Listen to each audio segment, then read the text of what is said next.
Oh.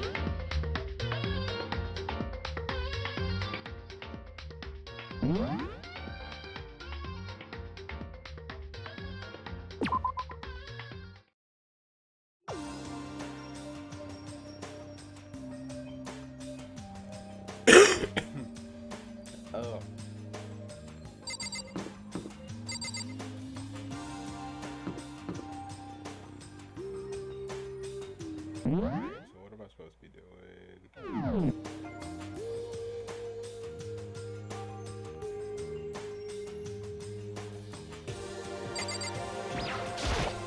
Hey!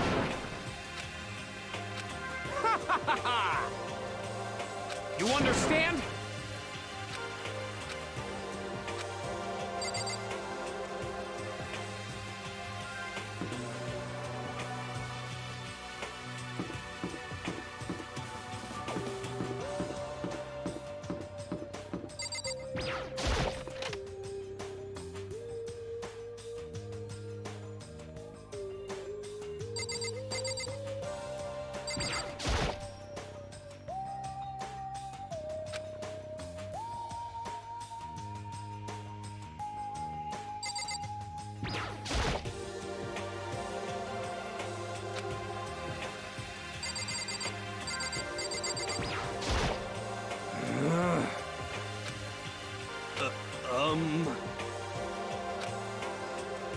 Actually...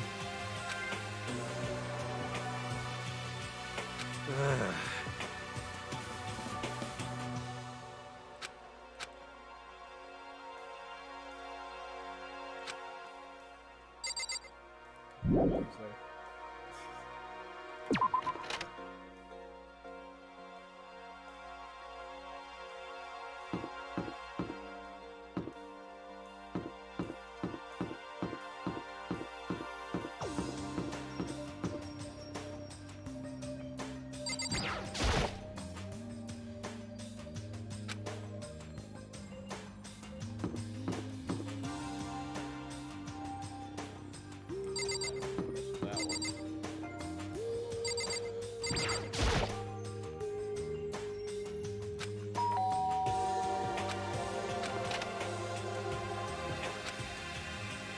Hi, Makoto.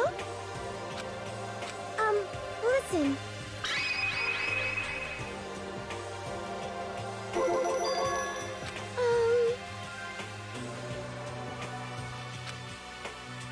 Uh, um,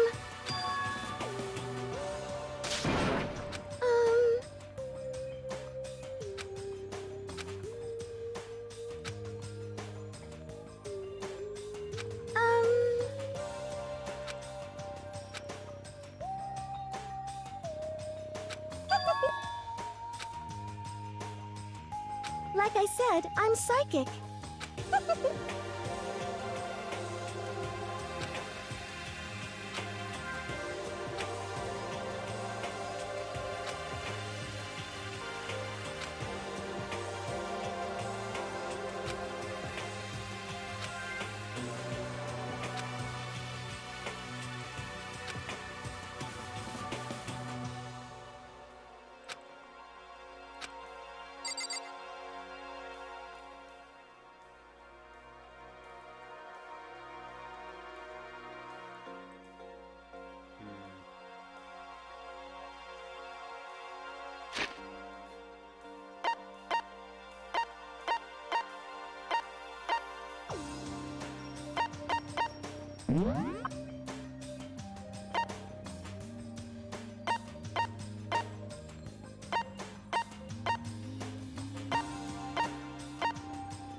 Most suspicious.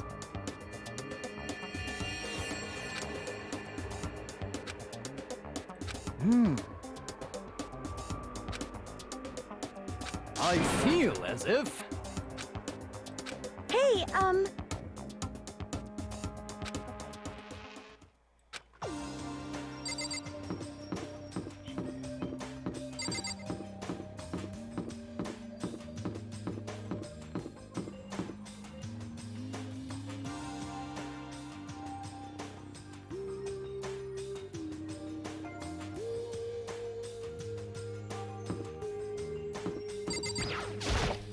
I hope you are well.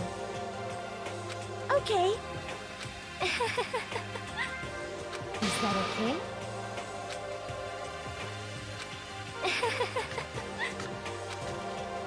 Hey,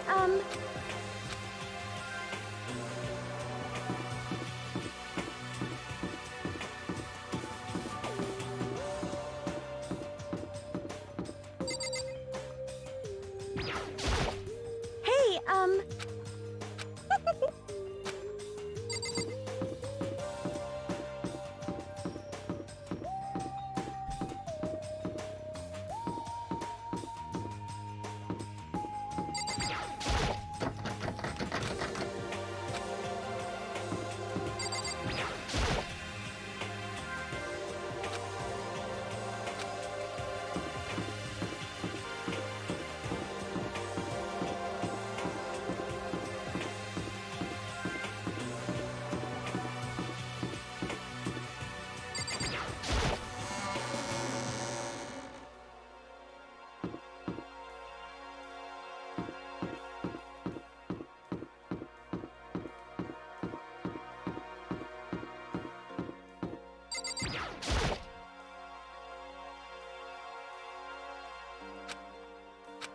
What's your problem?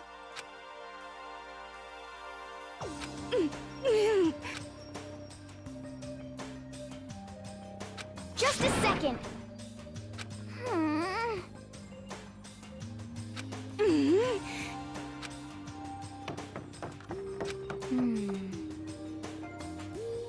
Wait. Well...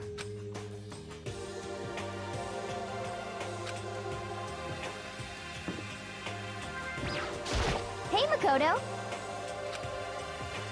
Yeah!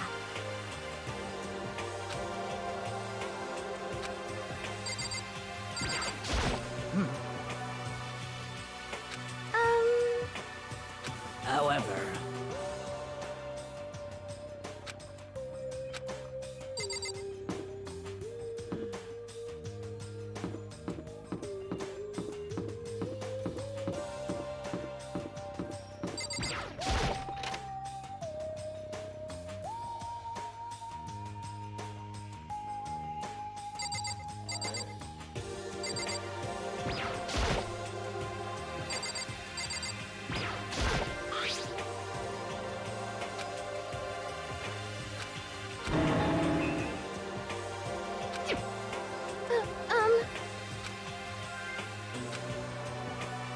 Hey,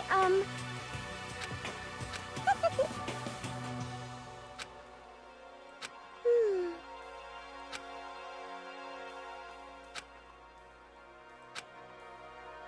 Huh?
Sorry. Huh? Hmm. I...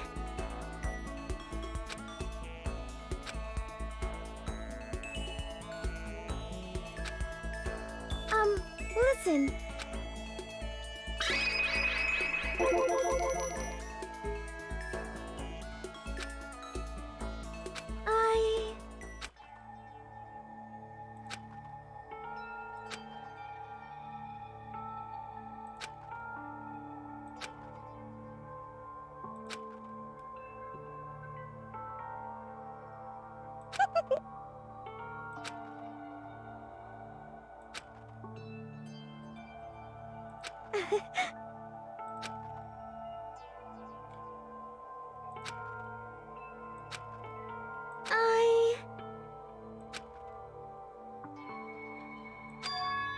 You see...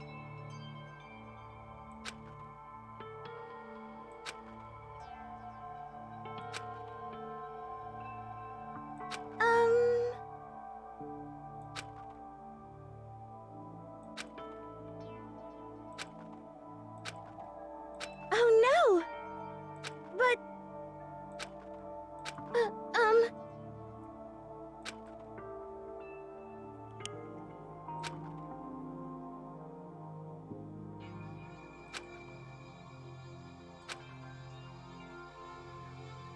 But that's why...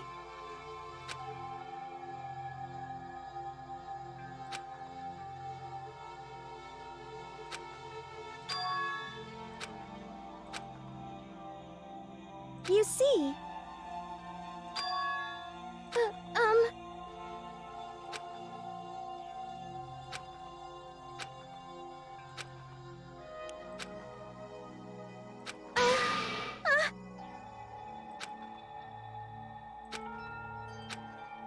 Why? Why?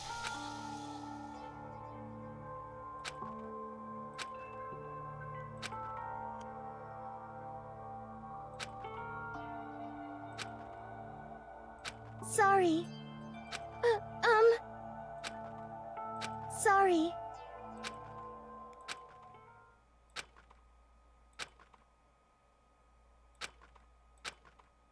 Okay.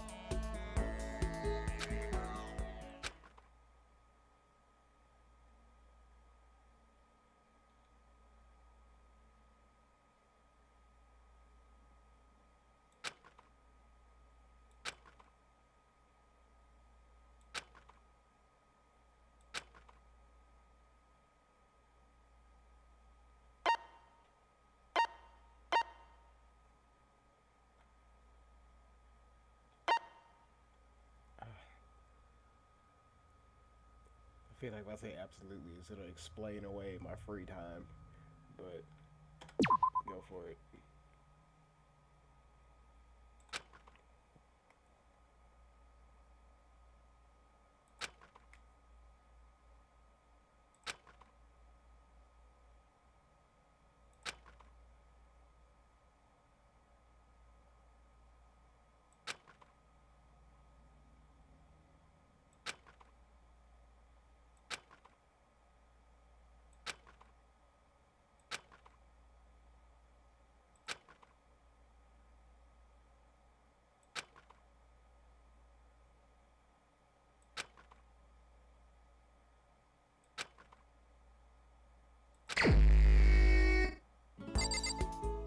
Hell of a sound effect.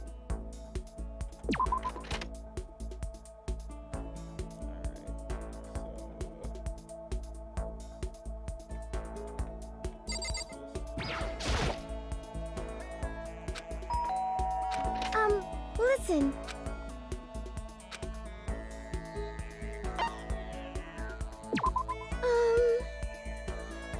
Sorry.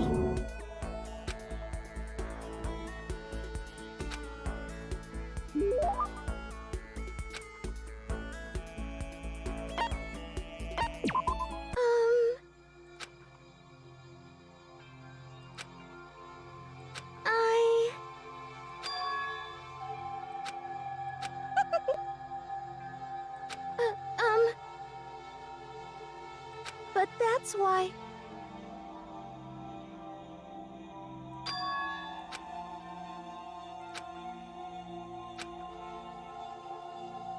Ah!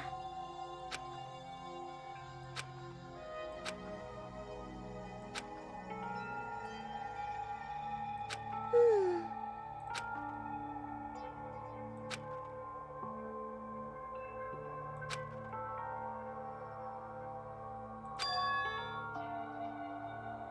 Hey,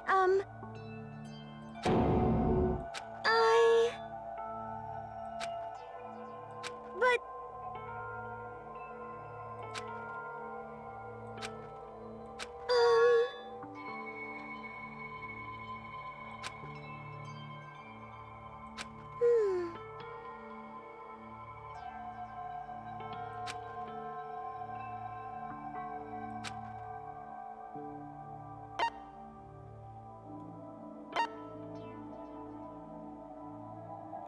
Hmm.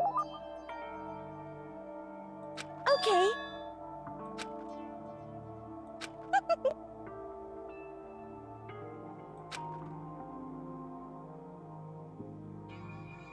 You see, I...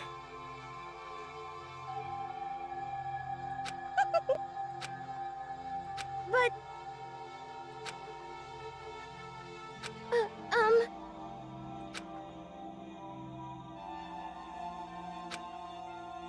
I...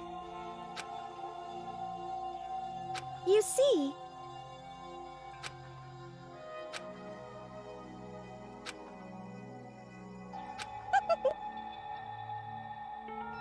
Like I said, I'm psychic.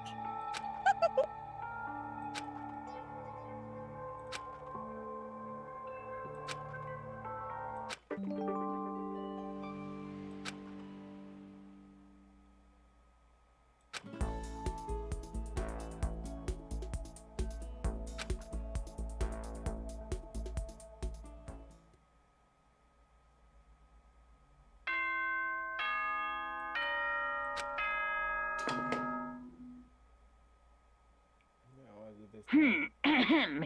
This is a school announcement. It is now 10 p.m. As such, it is officially nighttime. Soon the doors to the dining hall will be locked, and entry at that point is strictly prohibited. Okay then. Sweet dreams, everyone. Good night. Sleep tight. Don't let the bed bugs bite.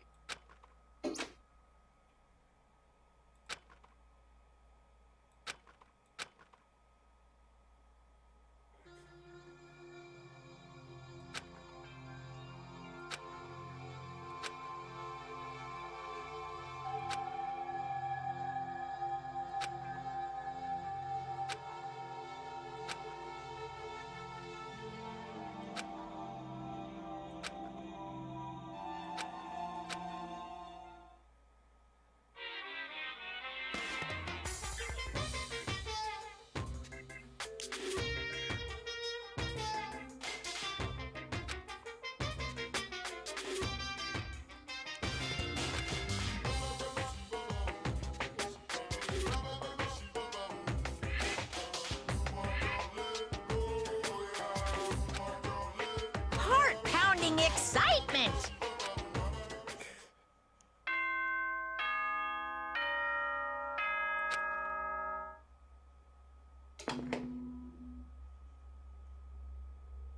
Good morning, everyone!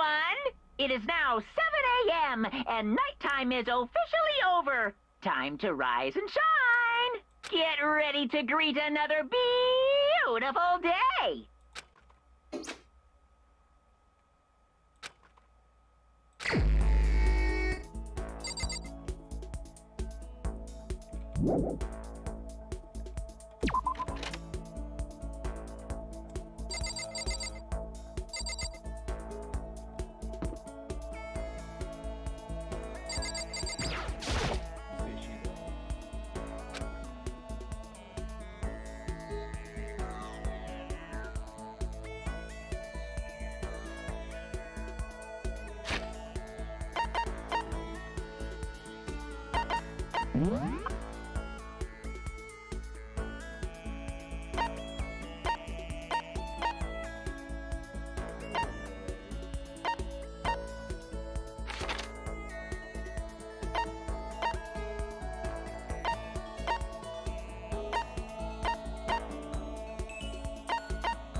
Hey, you bastard!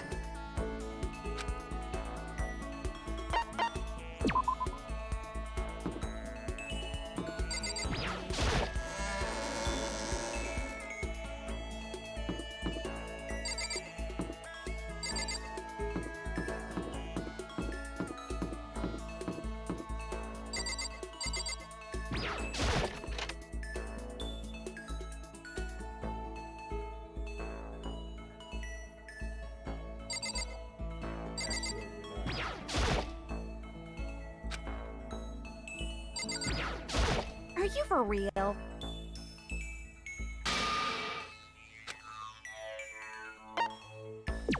Hmm.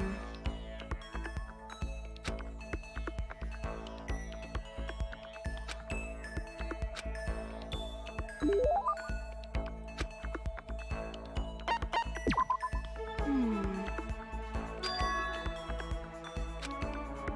Yeah. Yeah. Come on. Yeah.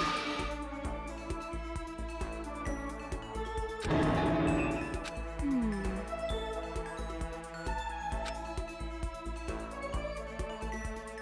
What the?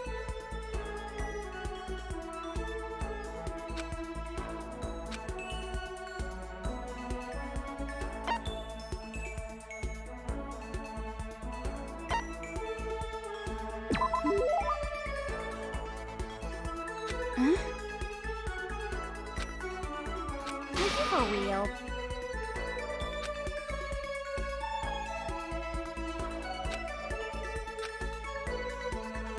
Huh?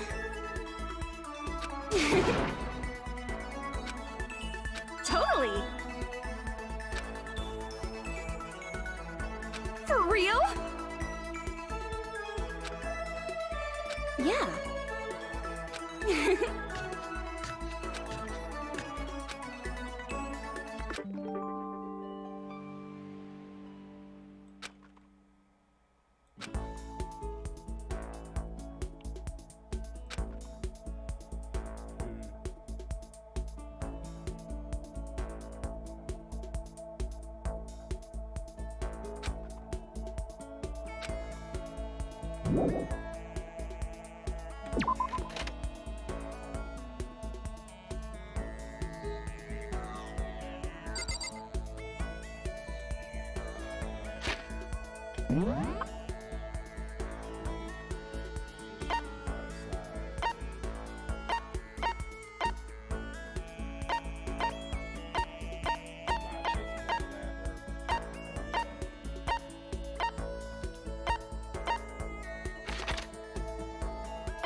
Yo! That's true.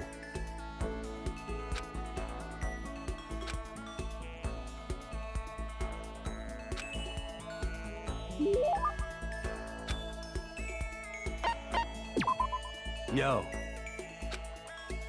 What? What? Huh? Jesus Christ. Yo.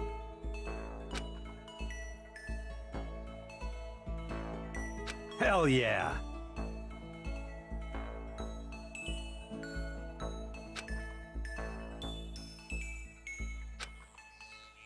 Stop fucking around. Hell yeah.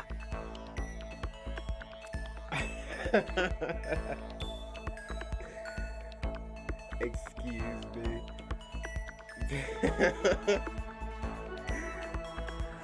Oh. Oh.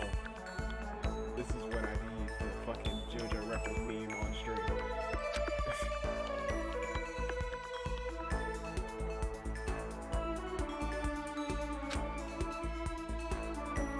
What? What?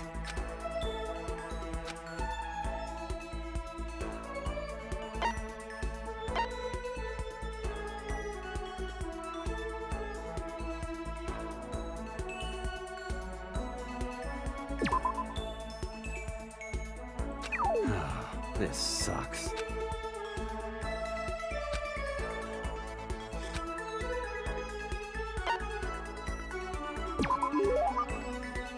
Hell yeah! That's true. Yo.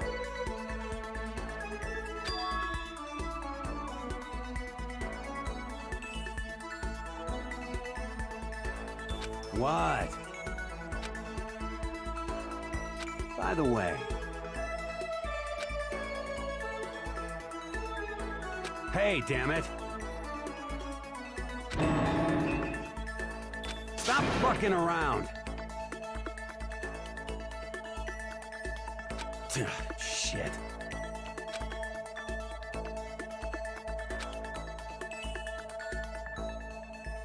Yo.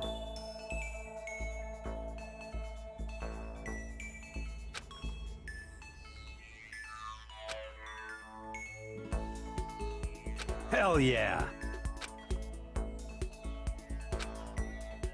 Hell yeah.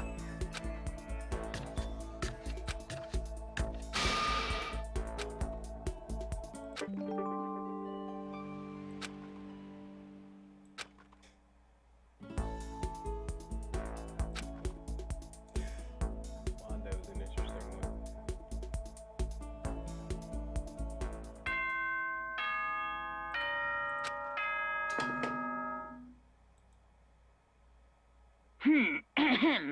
This, as such, it is soon the doors to the dining hall. Okay then. Sweet dreams.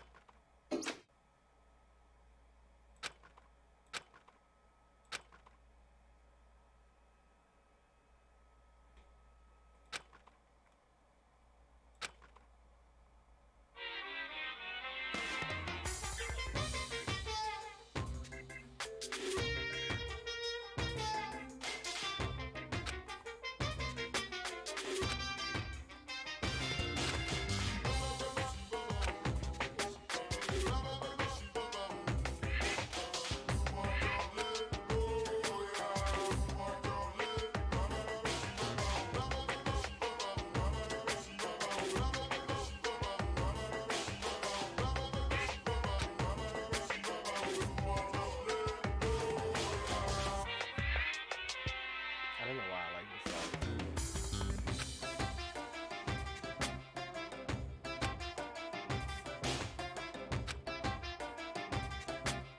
Which is why I said I need that pick-me-up.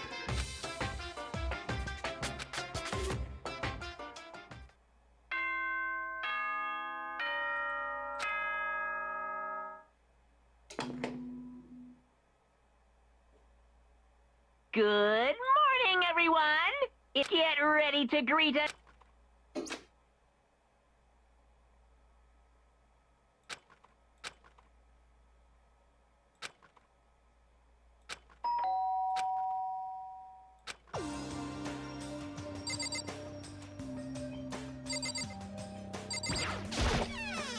Hey!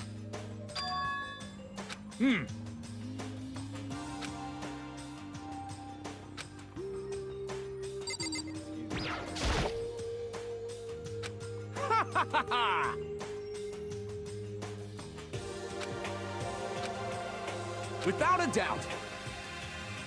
You hear me?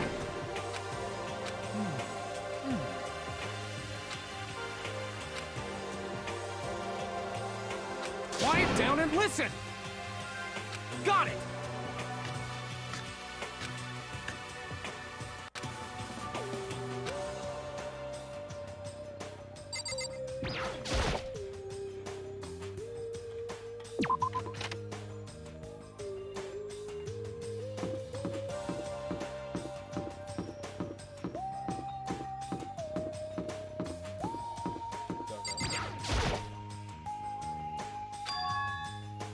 What's your problem?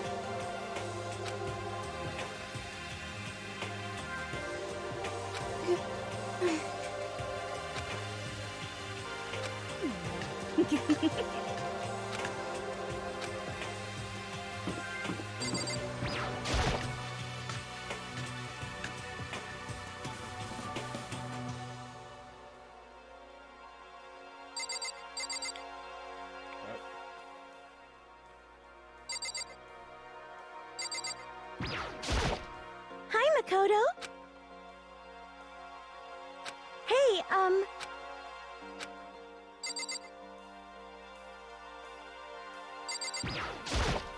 But more important.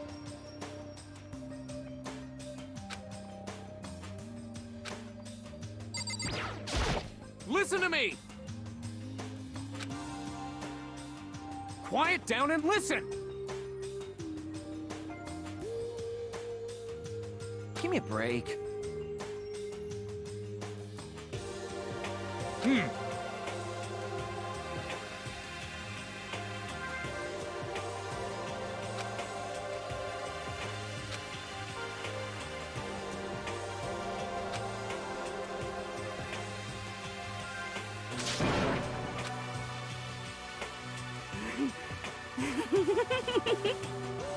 I mean, seriously? But more important. Seriously? Hey!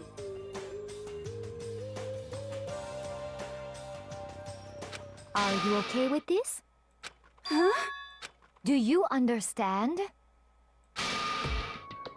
Stop it!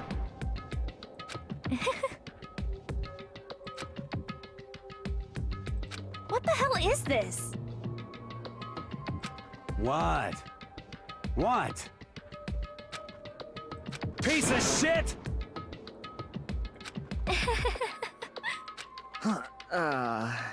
What the heck?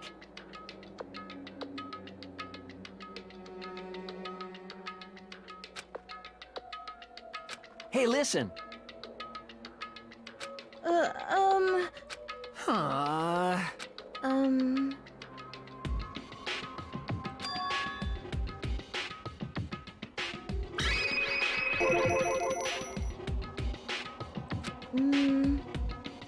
Got it! You know?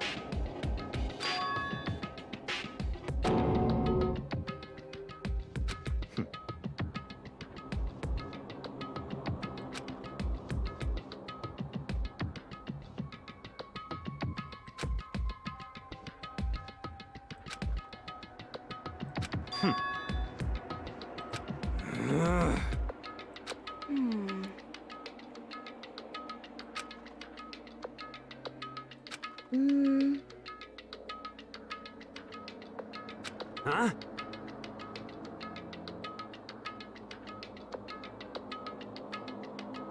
But Hey, hold on! yeah!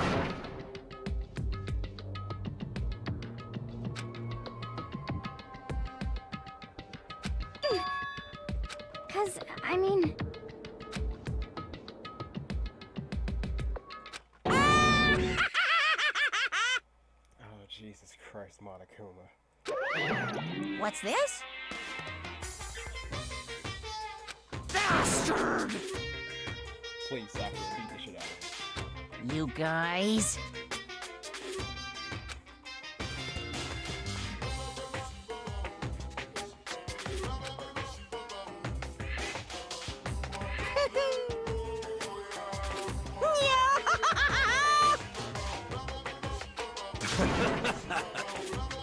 What the hell? You know? Come on. You're fucking dead. Huh?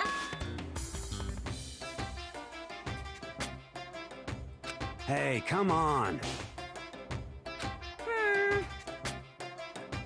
You son of a bitch!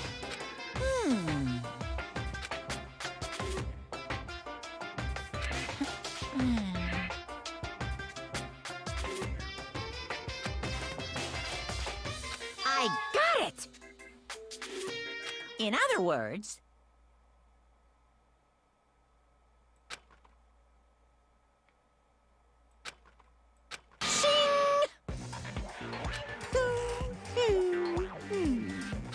Stop fucking around. Hey, You son of a bitch. Ooh, how exciting.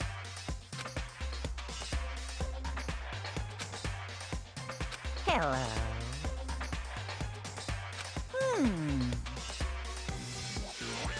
Correct. You.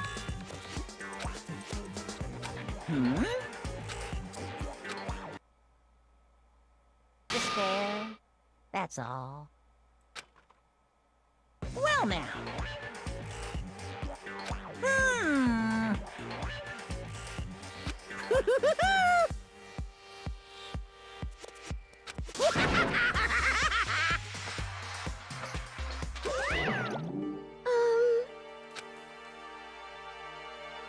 Is that right? However, That's true.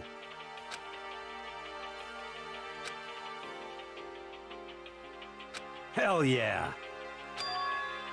Yo. Jesus Christ. Piece of shit! Stop fucking around.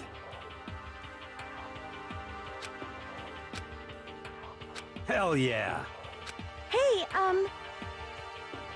Yo.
hold on a second.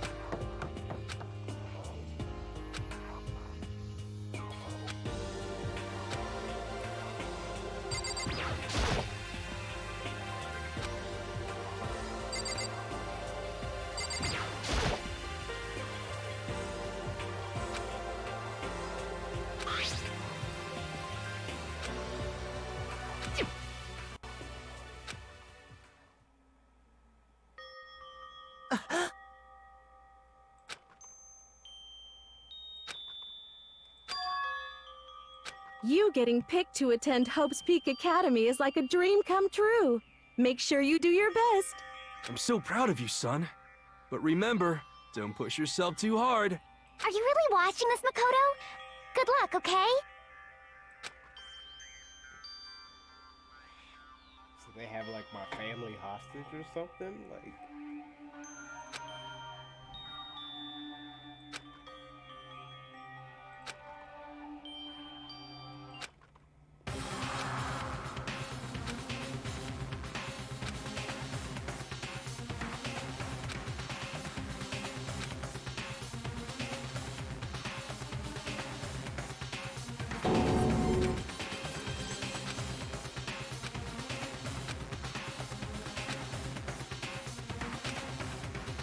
Makoto Naegi accepted into Hope Peak Academy, and his family, who supported such a lucky boy.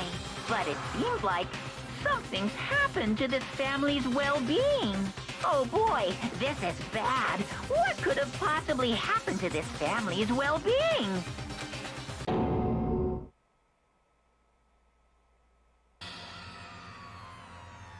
wow. Okay.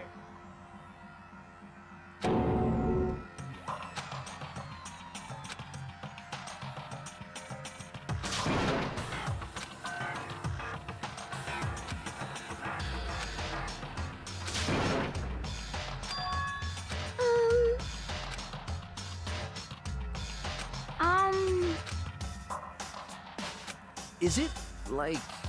What does this mean?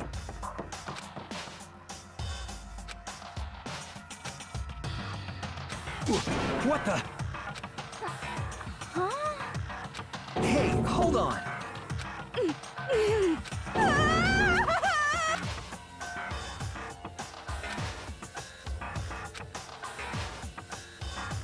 I see.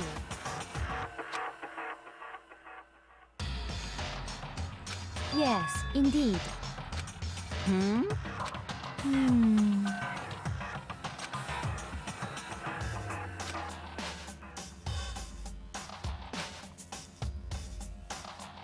Do you understand?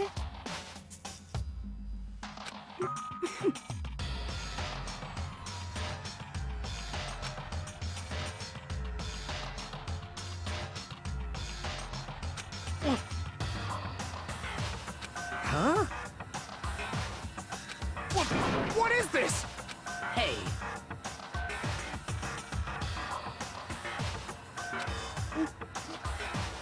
So then.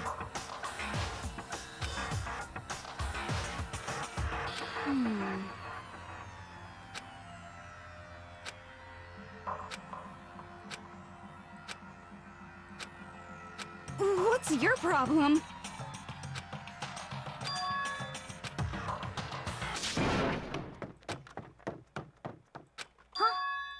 That's enough.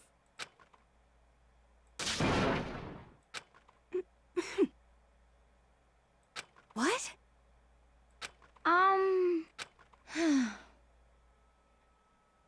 I hope you are well.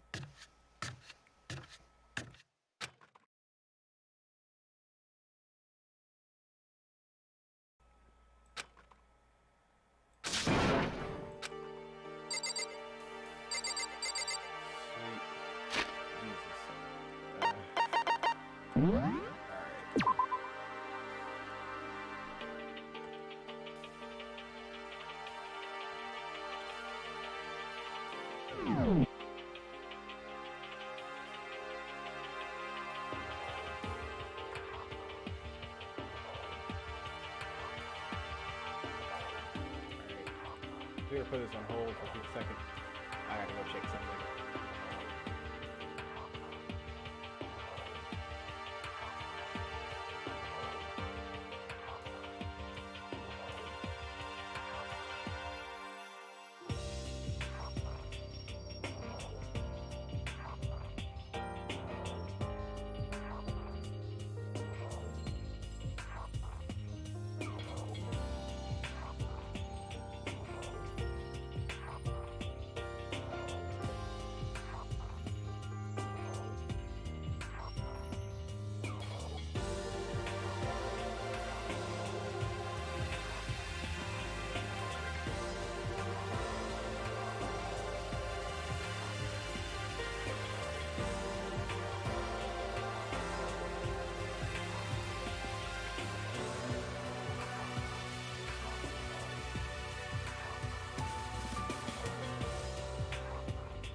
But more important...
Huh?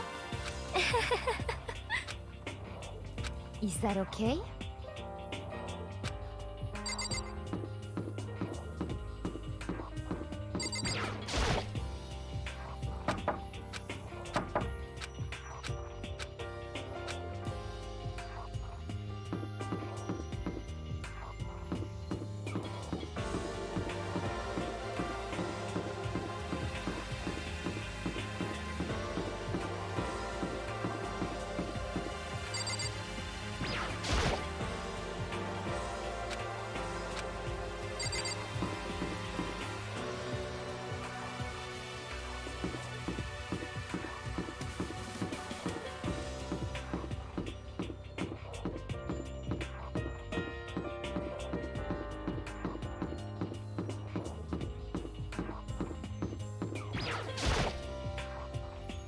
What?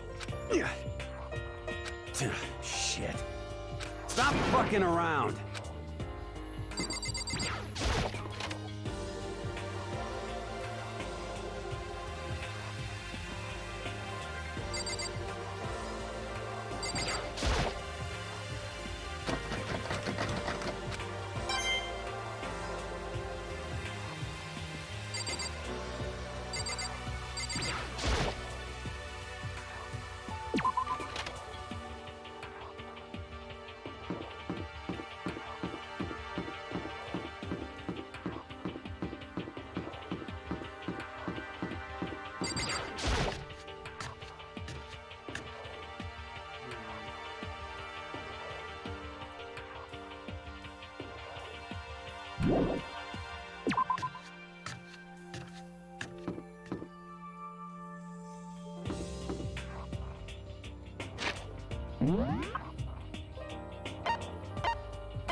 Sayaka?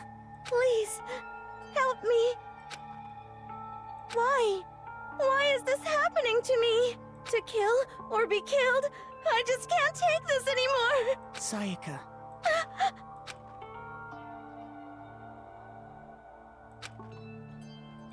Makoto.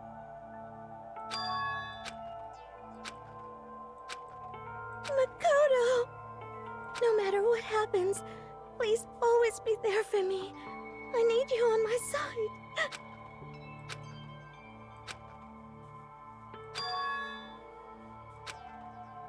Makoto. Because I'm your assistant. Hey!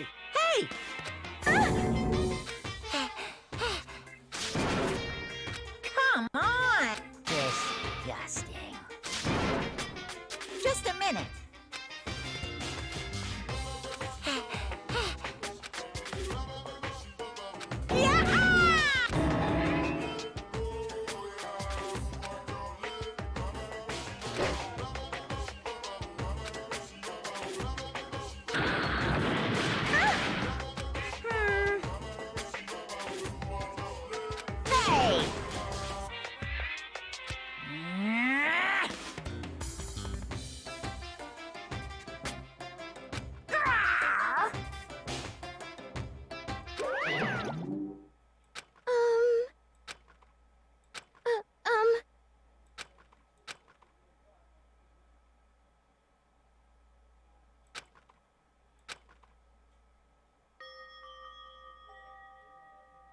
Sorry.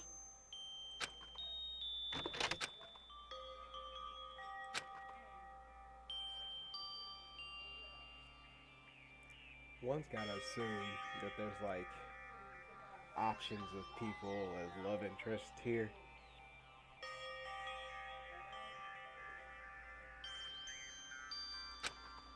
Clearly the game intends for that to be Sayaka.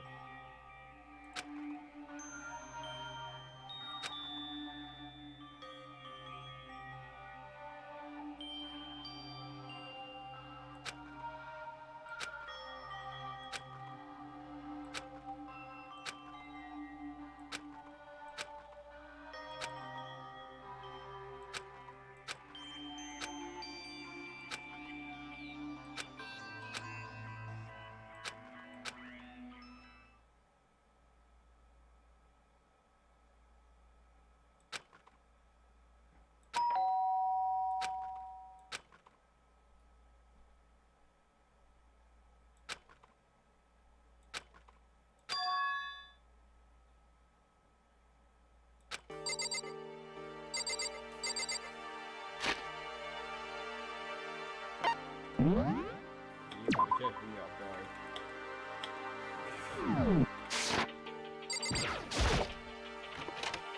Sorry.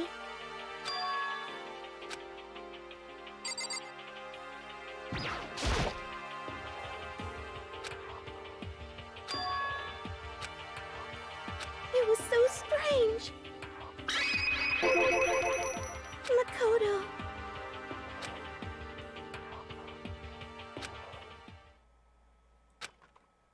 I was so scared.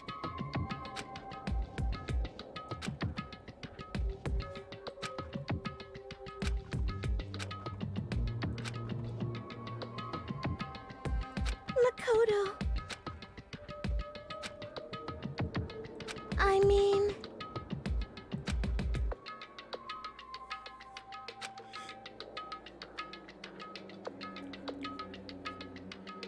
But...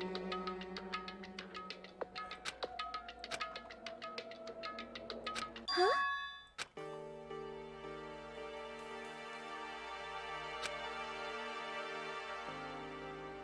Hey,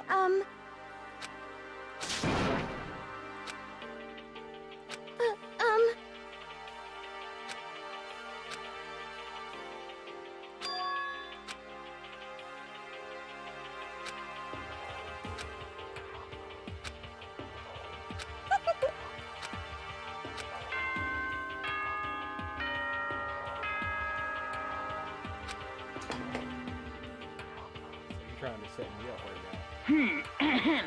This as such, soon the doors to the dining hall will... Okay then, sweet dreams.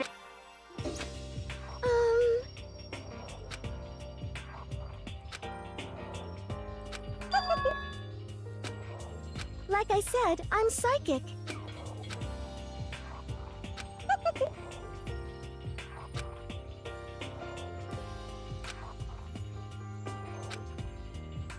Okay.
So then, let's everyone do our best to follow these new guidelines and live happily ever after together!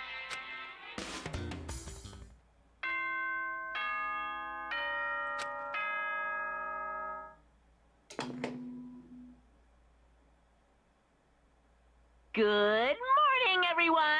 It is now 7 a.m., and nighttime is officially over. Time to rise and shine. Get ready to greet another bee.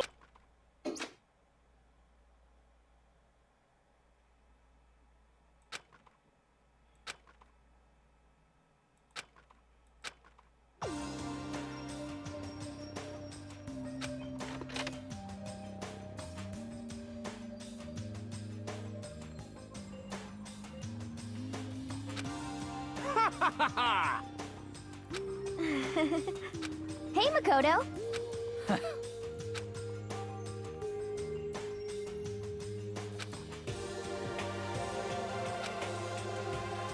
Yo, Sorry. Ah, well, hello.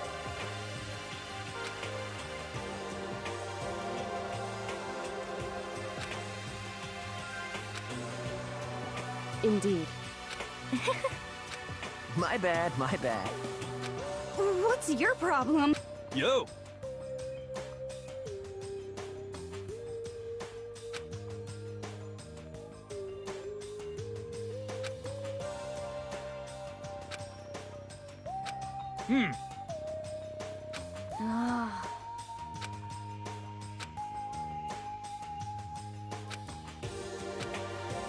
What?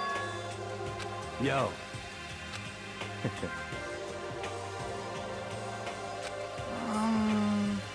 However,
Well, shit. I guess I was wrong.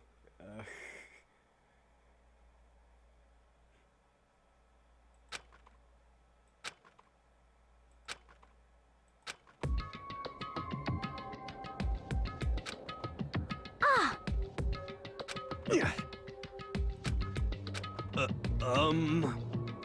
Well,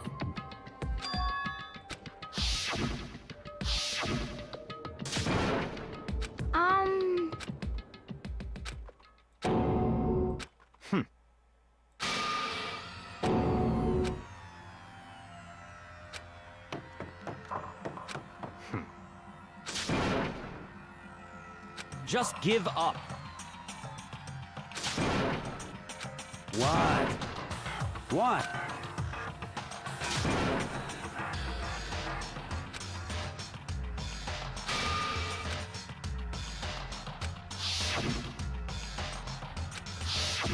calm down.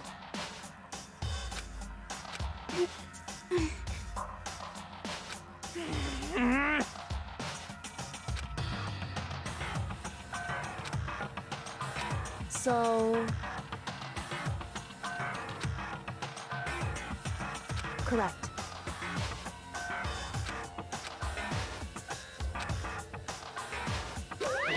wrong.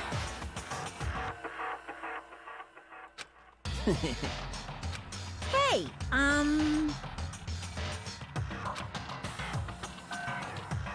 listen up.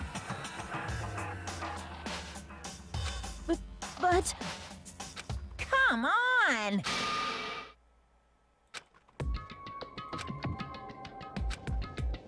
What?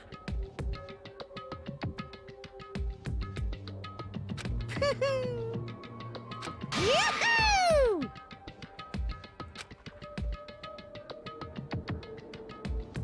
Well... wrong.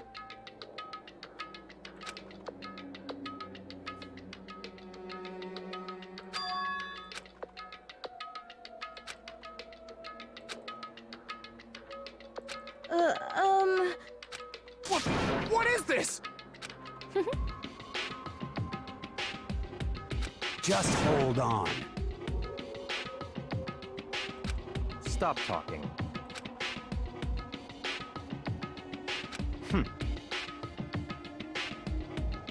Huh? Come on.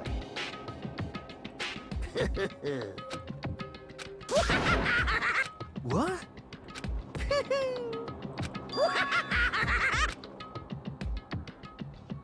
Hey, come on now. Now then.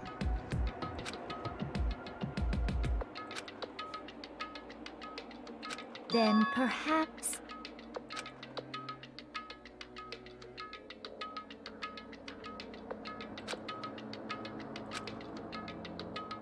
In other words,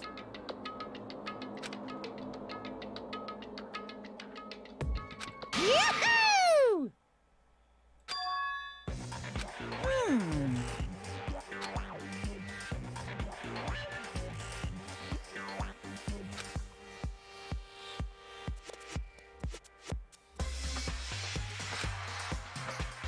During the trial, you'll have to present your arguments about who you think the Blackened is. And once everything comes to an end, the outcome will be decided by popular vote. If the answer you've arrived at is correct, only the one that disturbed your peace will be punished. The rest may continue their communal life.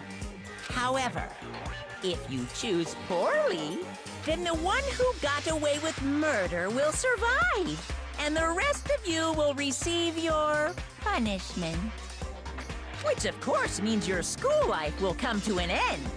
As far as class trial rules go, that's all there is to it. Well... What? What? Execution is execution. Execution! Electric chair. Zzz, zzz, poison gas. Torn apart like a paper plane in a hurricane.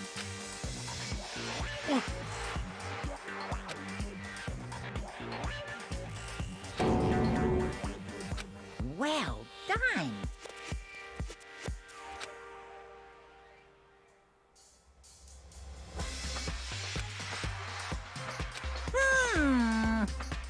Uh-huh. Hey! The hell are you talking about? Huh? What the? What's this? Stop it! What? The hell are you talking? Shut the hell up! I don't! Stop it!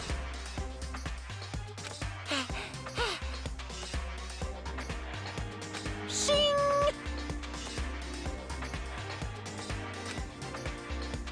Ah!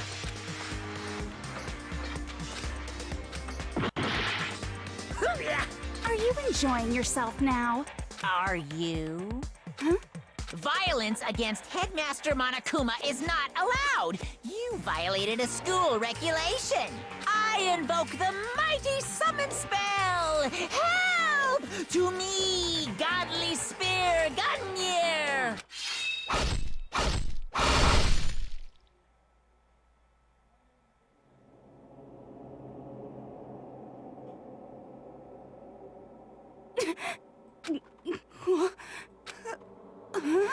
This wasn't supposed to... Why... me?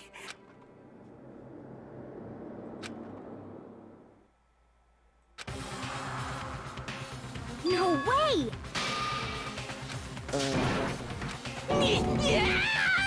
Well now.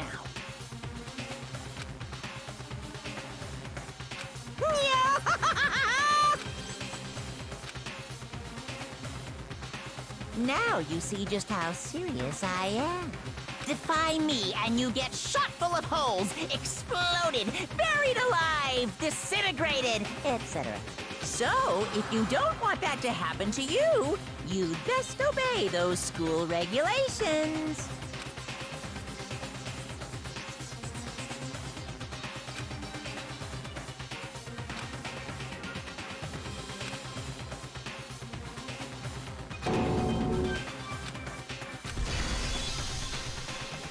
Hey,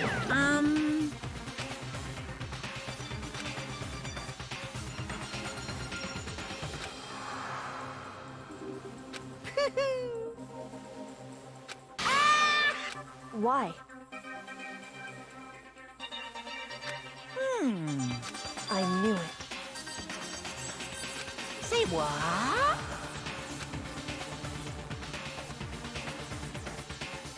Damn it! Well now. Ta-da! It's the Monokuma file!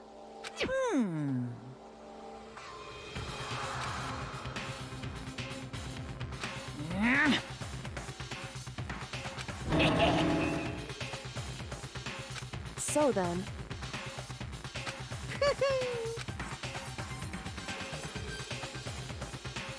correct. Well?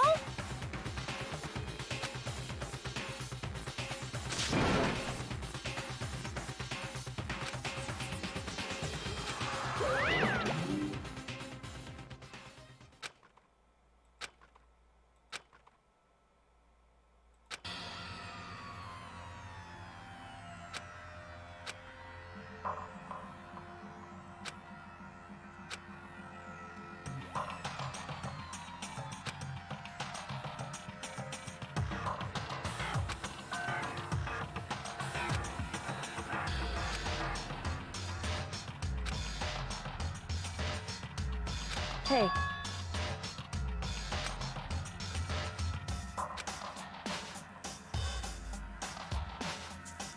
What? in other words,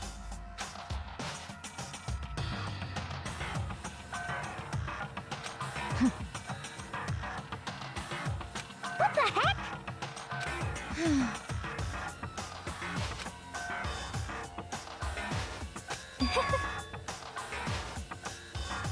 That's terrible. just a second.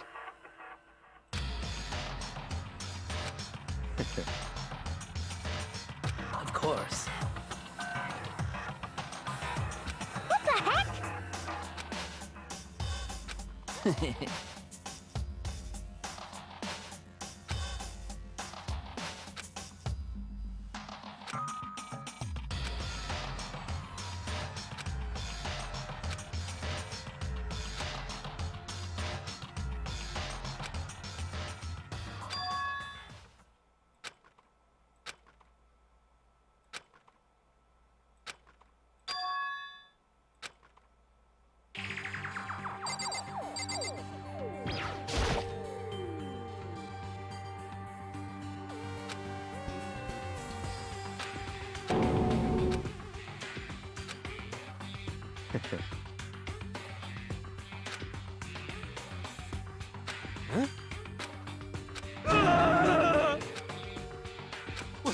What? Let me out of here! What's your problem?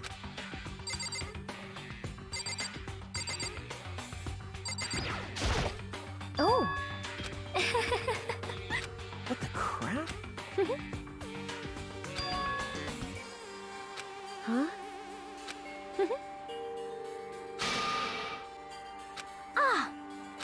Eh?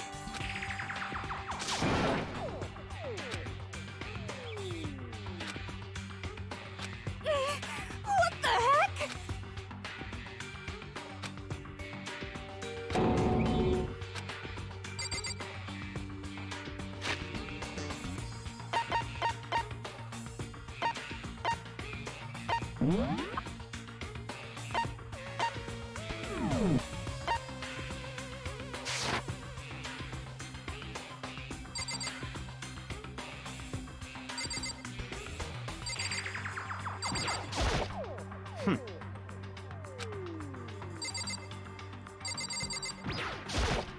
What should I do?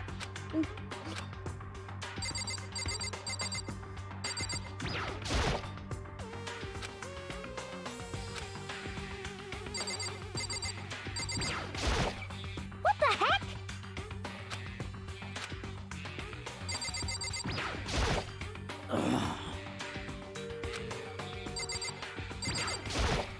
Hey,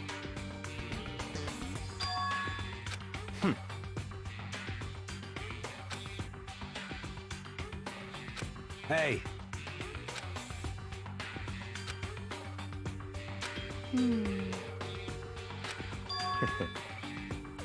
what? Stop talking.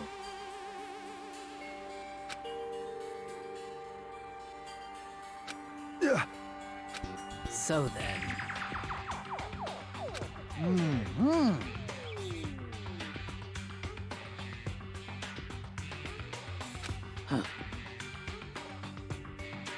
But so then.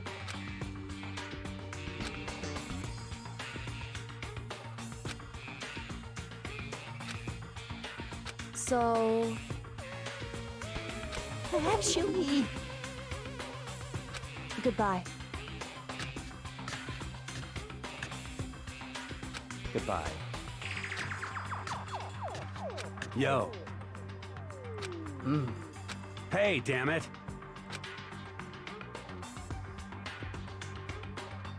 You're fucking dead.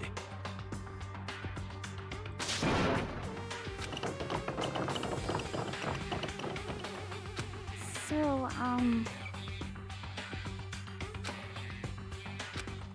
anyway, this is...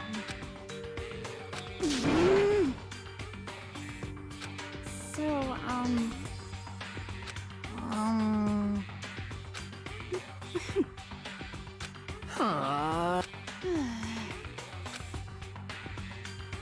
Oh, yeah?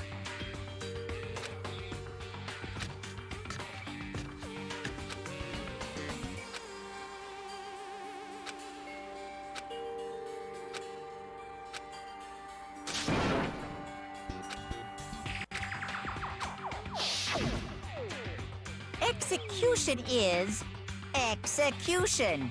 Execution! Electric chair! Bzz, bzz.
Help me!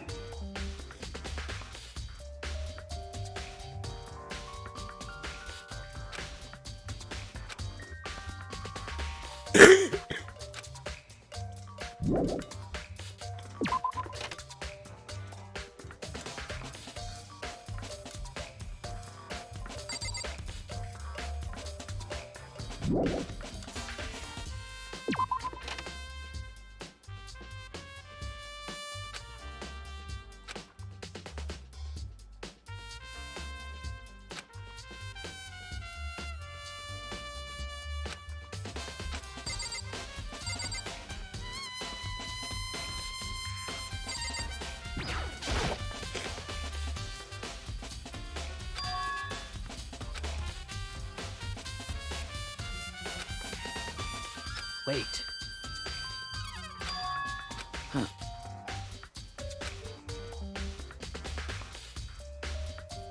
Well.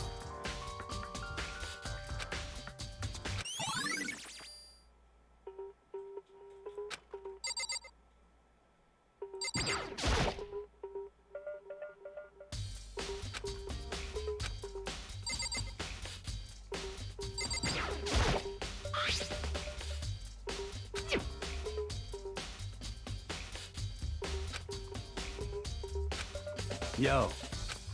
What? What? What? What? By the way.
Well,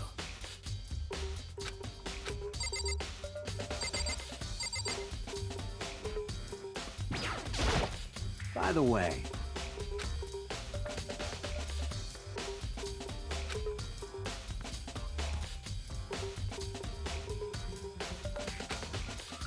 you son of a bitch! Shit. You're fucking dead. Yo.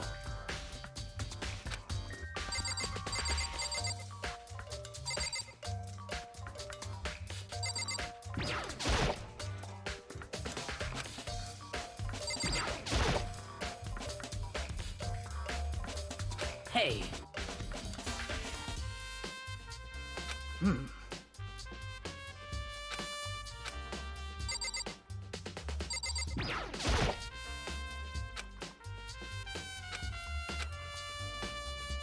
What are you doing? Isn't it obvious? No, not really. I'm searching. Searching?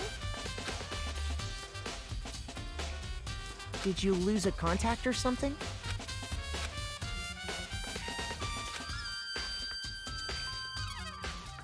Listen. I see. Hey. So... Indeed.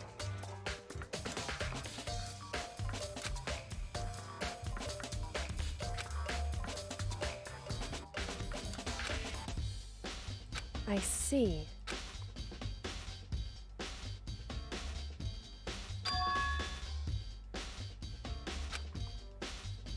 Well?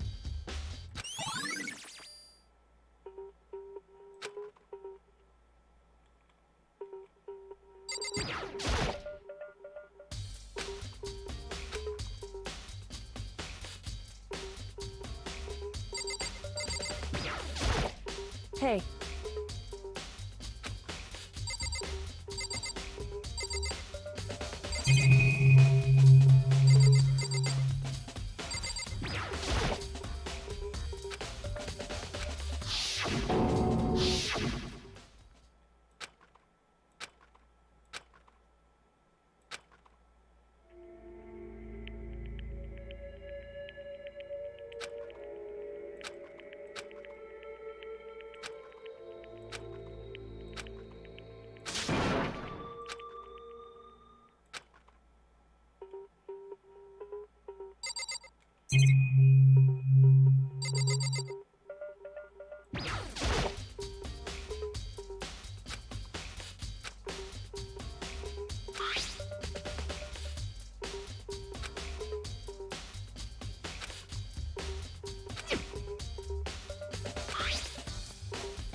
It would seem...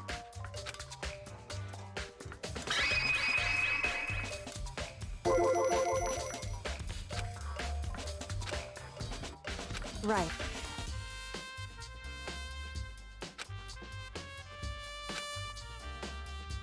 So...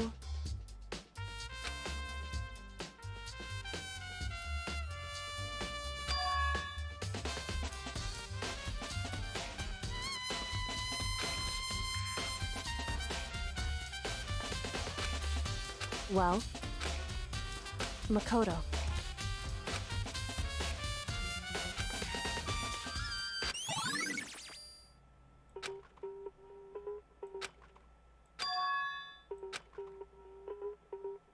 Makoto.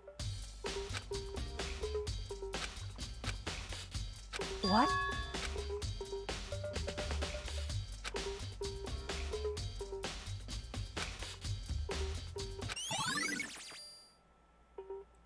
Correct.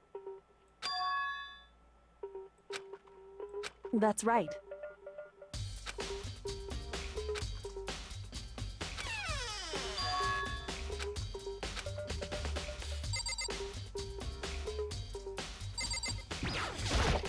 So then...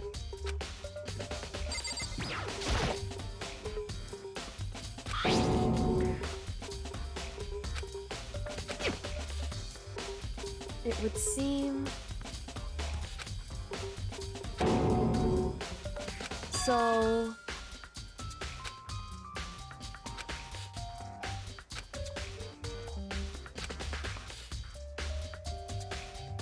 Just a second.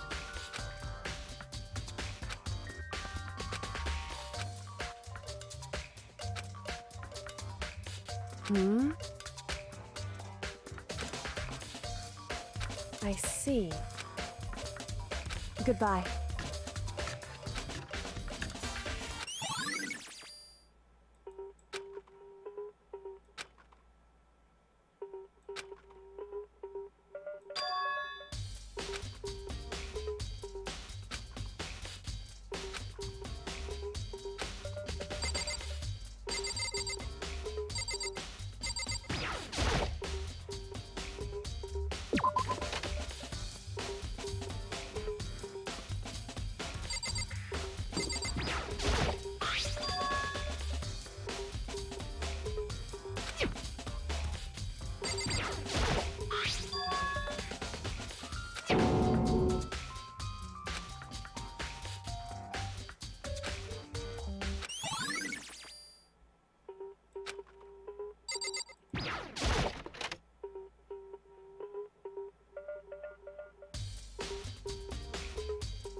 Maizono, the ultimate pop sensation, lead singer for a world-famous all-girl pop band. For these girls, the glowing spotlight only made them that much more beautiful.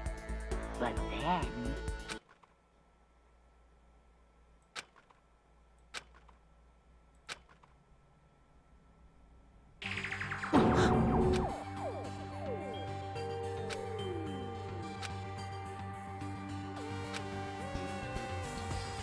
this ultra-successful team suddenly fell apart. None of them will ever perform on stage again. None of them will ever feel the warmth of the spotlight. For Sayaka, there's simply nowhere for her to return to. So here's the billion-dollar question. What, oh what, could have caused the group to go to pieces?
Very strange.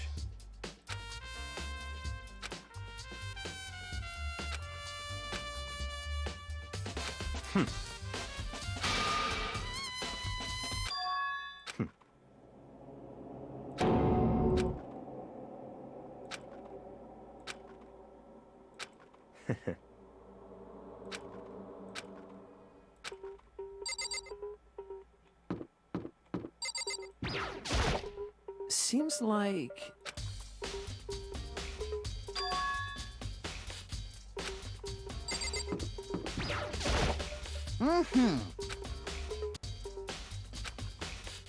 Most suspicious.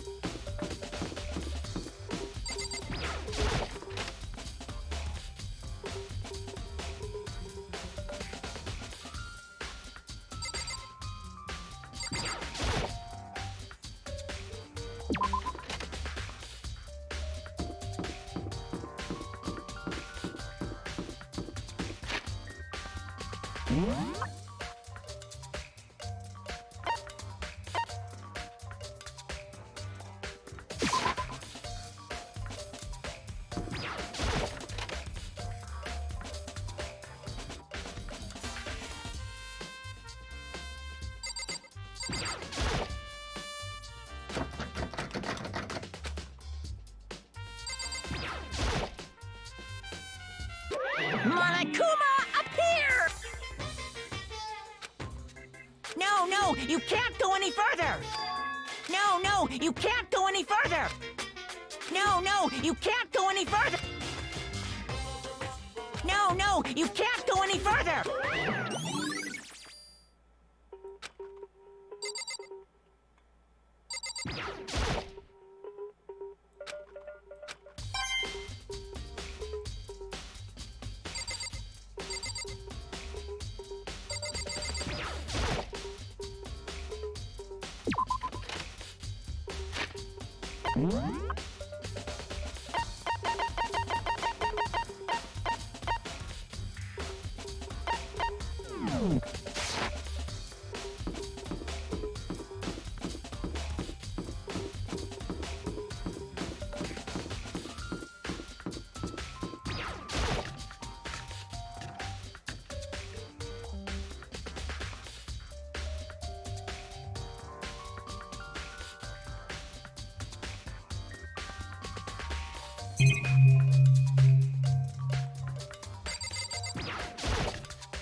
Huh?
Huh?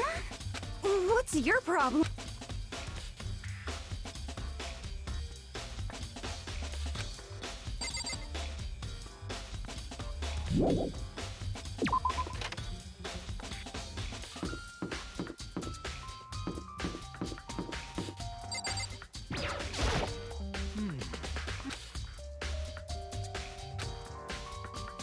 Listen to me!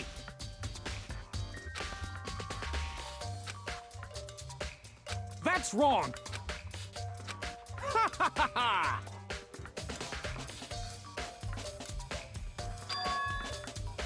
Count on it! Got it!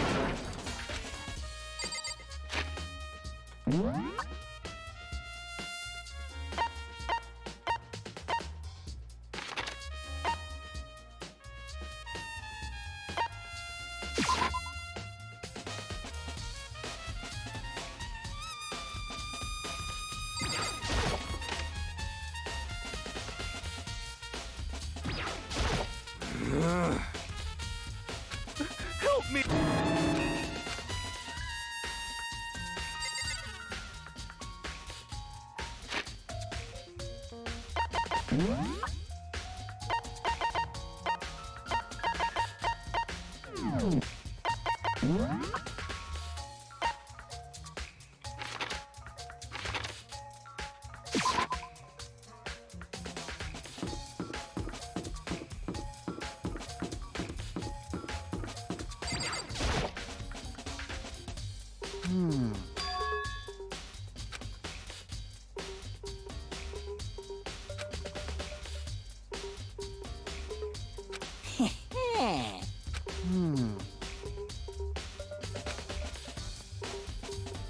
Here we go.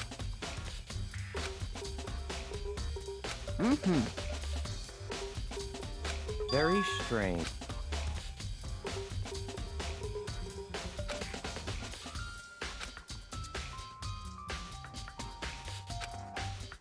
So in other...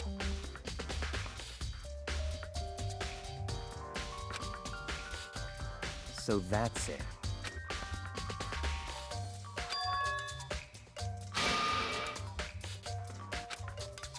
Hey, listen!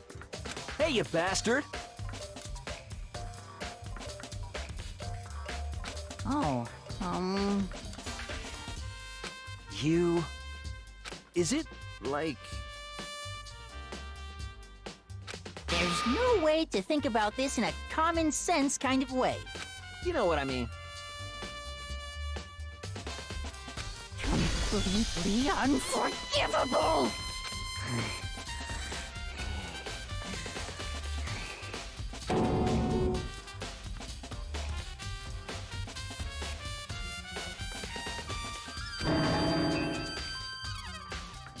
Give me a break.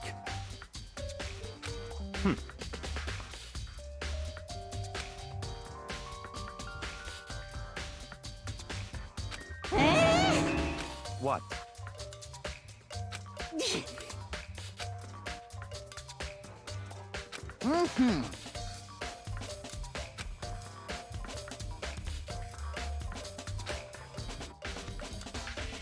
You...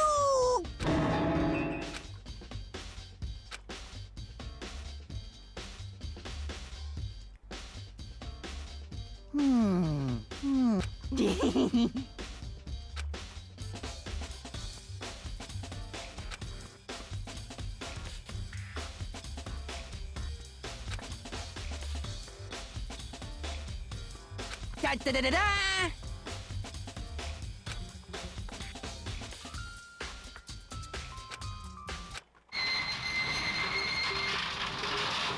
Mr. Naegi! Without a doubt.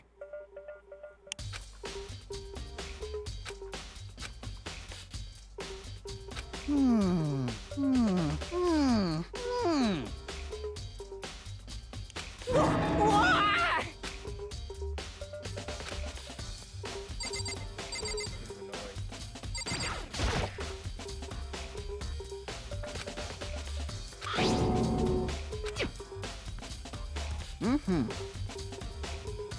Yes, indeed.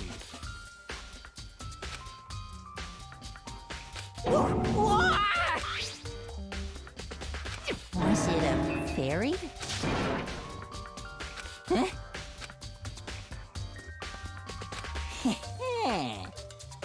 I feel as if... Most suspicious.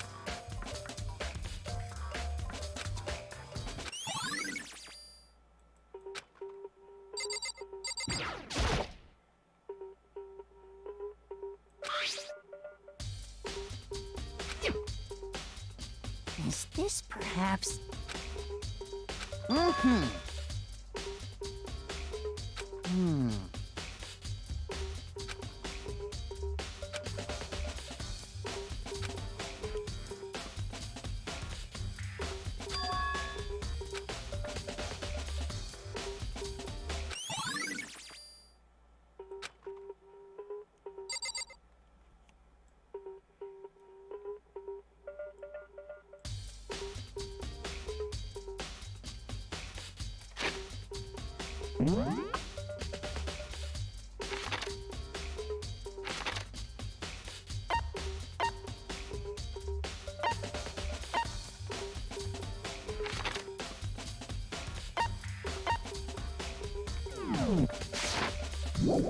Why is that?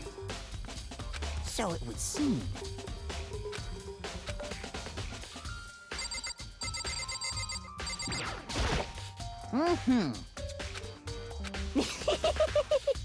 Come on, come on.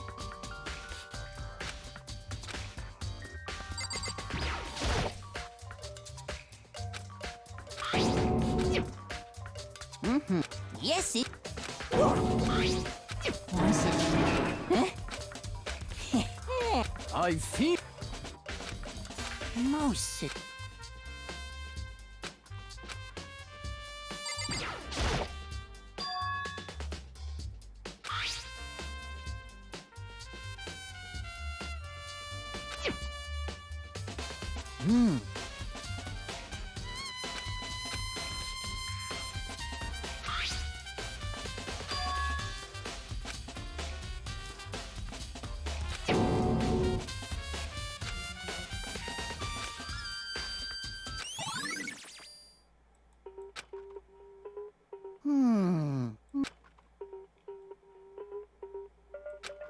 completely unforgivable!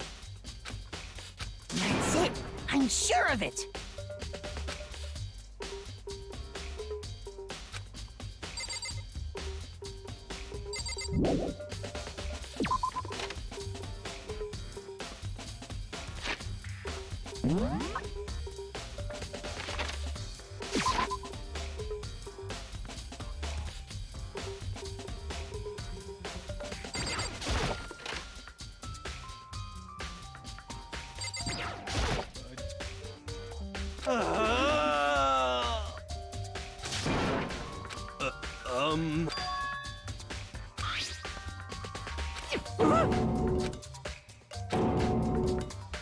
What the heck?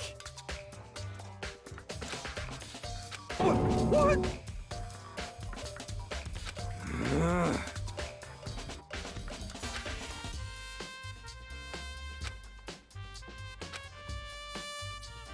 Um...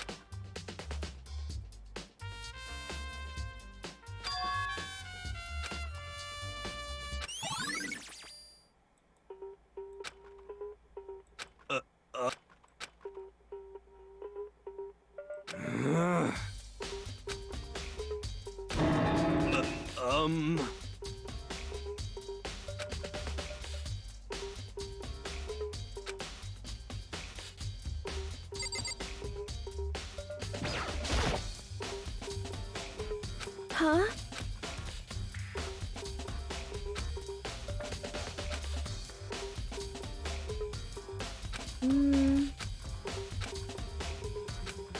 I'm sorry.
Well...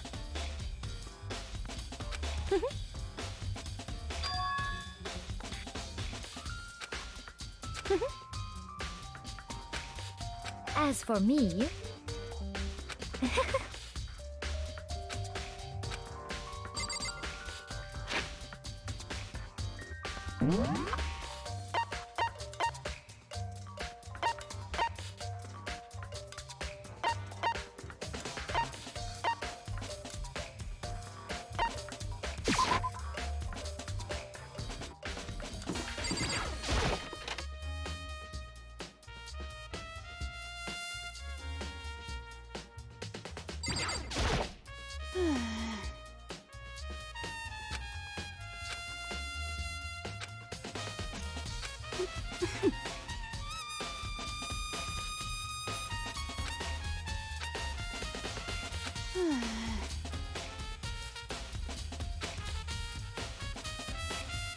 This is very suspicious.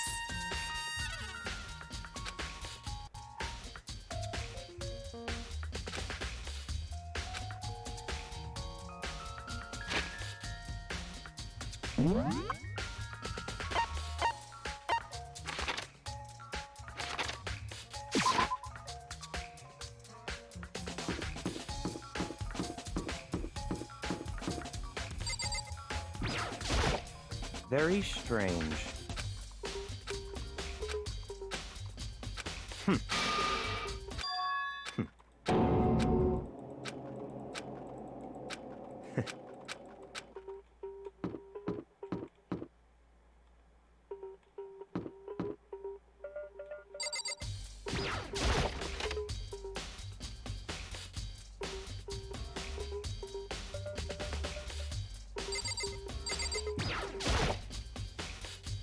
Hey. I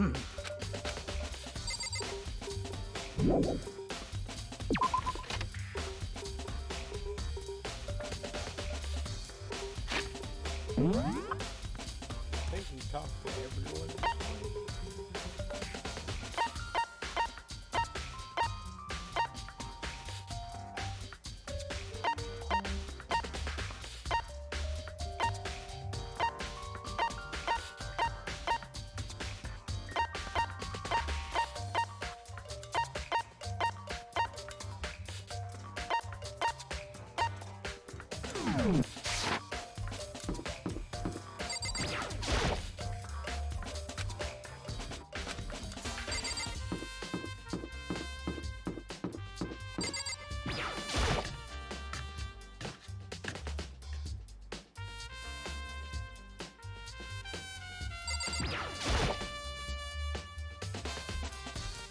Yeah, totally.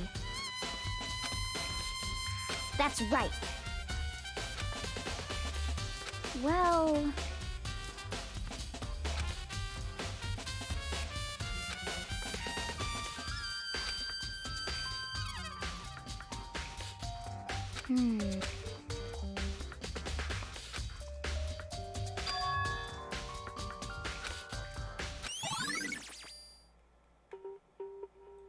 Um...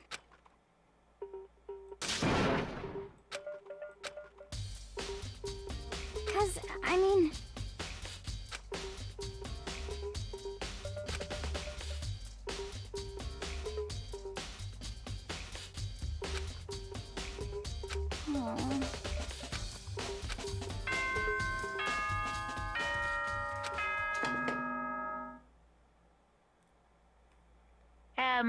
Aw. I'm getting tired of waiting. What say we just get started, It's time for the long-awaited class trial! Now then, allow me to appoint a proper location for the proceedings. Please go through the red door on the first floor of the school. See you soon!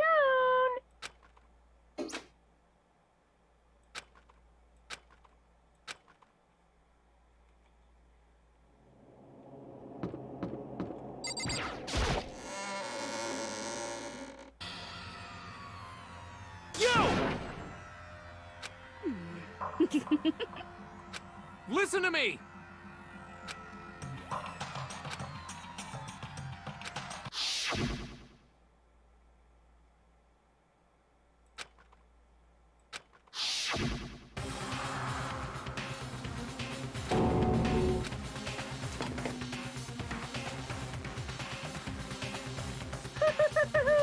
Is everyone here? Okay, then. Please board the elevator in front of you, which will transport you to the courtroom, where all your fates will be decided. I'll meet you all down there. I'll be waiting.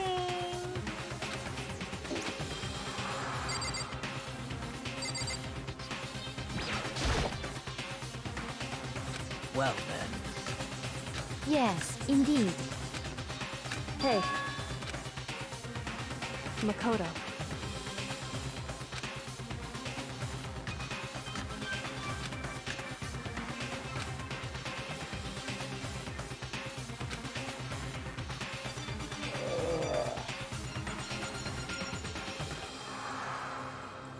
I'm gonna place my bets on Sayaka killed herself.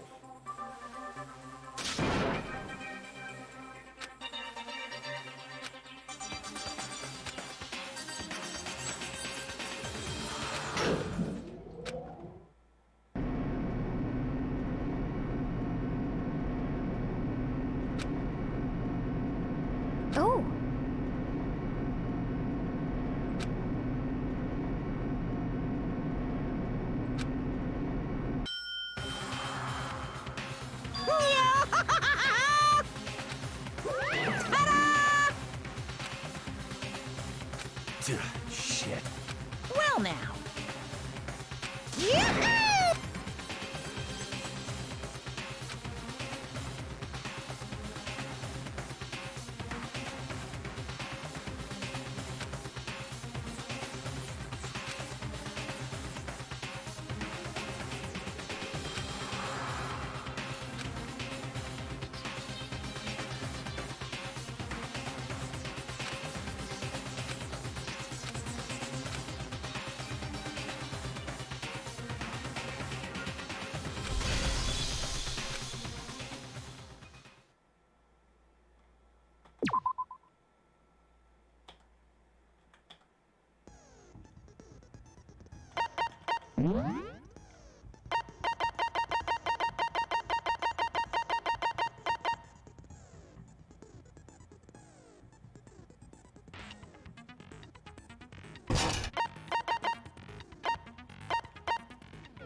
Let's begin with a basic explanation of the class trial. So, your votes will determine the results.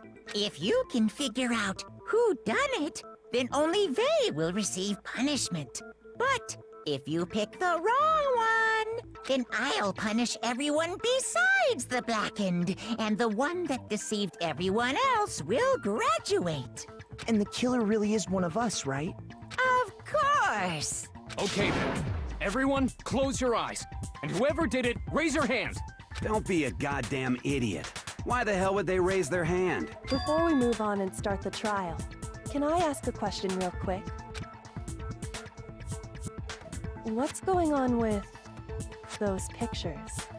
I'd feel awful if they got left out just because they died. Friendship penetrates even death's barrier. Friendship penetrates? Okay, but what about that other empty seat? There were only 15 of us to begin with, so why are there 16 seats? Oh, no reason. It's just that our little courtroom here can technically fit up to 16 people. Okay, that about does it for the preamble. Get ready to get started. First up is the case summary. Now, let the class trial begin!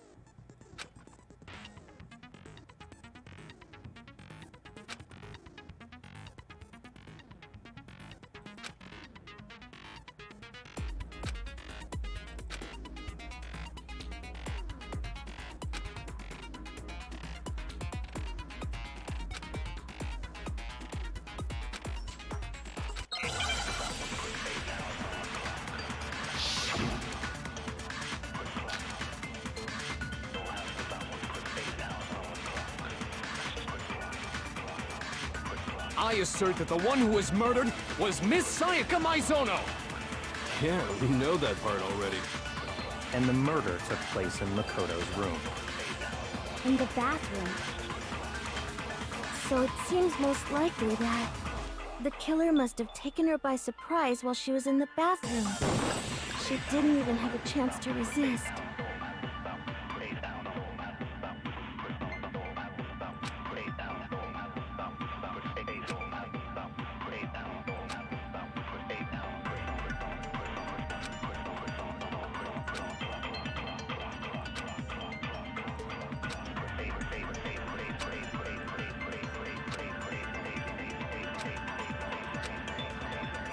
I assert that the one who was murdered was Miss Sayaka Maizono.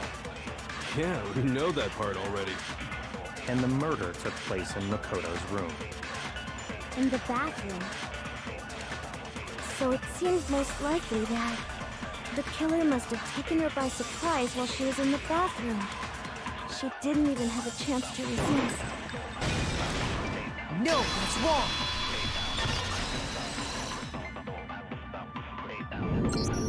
Just a second, Chihiro. Try to remember how my room looked. With the way things had been damaged, I think we can definitely assume there was a struggle. A struggle? Between who and who? Between Sayaka and the killer, of course. So you're saying Sayaka wasn't caught by surprise in the bathroom? She must have been attacked in the main room first. Then, she ran to the bathroom to try and hide. The killer followed her in, and that's where they finished the job. That much should have been obvious after taking one look at the scene. It shouldn't even need explaining. Sorry. Okay, so what's next? Next is the subject of the murder weapon. Wow, this is starting to sound like a real trial.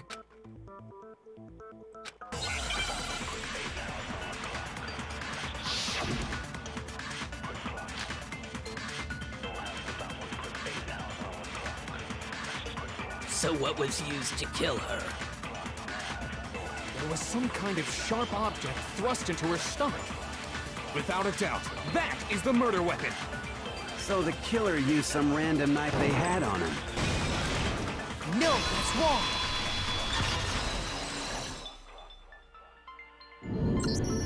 No. I do think it was a knife, but not just any knife. I'm almost positive it was a kitchen knife. Huh? A kitchen knife? After the murder, we discovered that one of the knives from the kitchen was missing. Which means that knife must be the murder weapon. Oh, yeah. I guess that makes sense. You could sort of see the weapon sticking out of her stomach. And if you look real close, I could totally see that being a kitchen knife. Okay, so the murder weapon was a kitchen knife, but where does that get us? I mean, we all know Makoto killed her, right? That's right. Makoto's room was the scene of the crime. What more proof do you need? Hold on a second. Let's draw our conclusions after we've presented our arguments. Otherwise, what's the point of the trial? Well, we can talk all we want. It's not going to change that conclusion. I don't think that's true at all.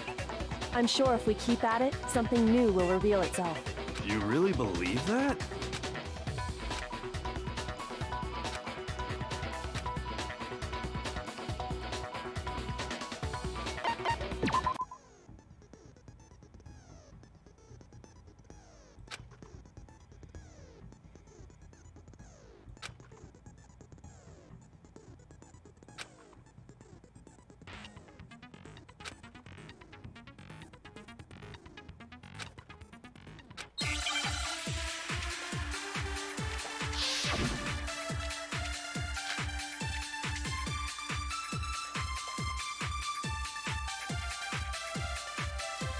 So I guess there's no question that the kitchen knife was the murder weapon. But where does that get us? Makoto must have taken it from the kitchen, right? He did it in secret, and nobody was... No, that's wrong!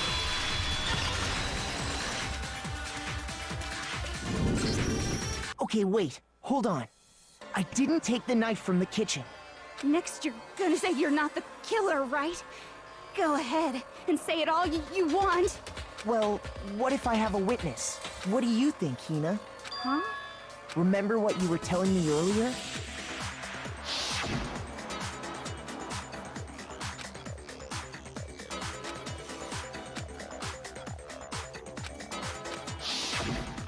Just to be perfectly clear, the knife disappeared while you were in the dining hall, correct?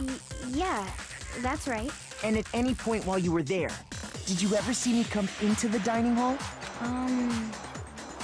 No, I don't think so. You don't think so? No, he definitely wasn't there. The knife disappeared while Hina was in the dining hall.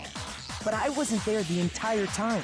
In other words, there's no way I could have taken the knife. Okay, then what about this? What if the idiot swimmer girl and Makoto are in on it together, and lying to protect each other? Idiot swimmer girl?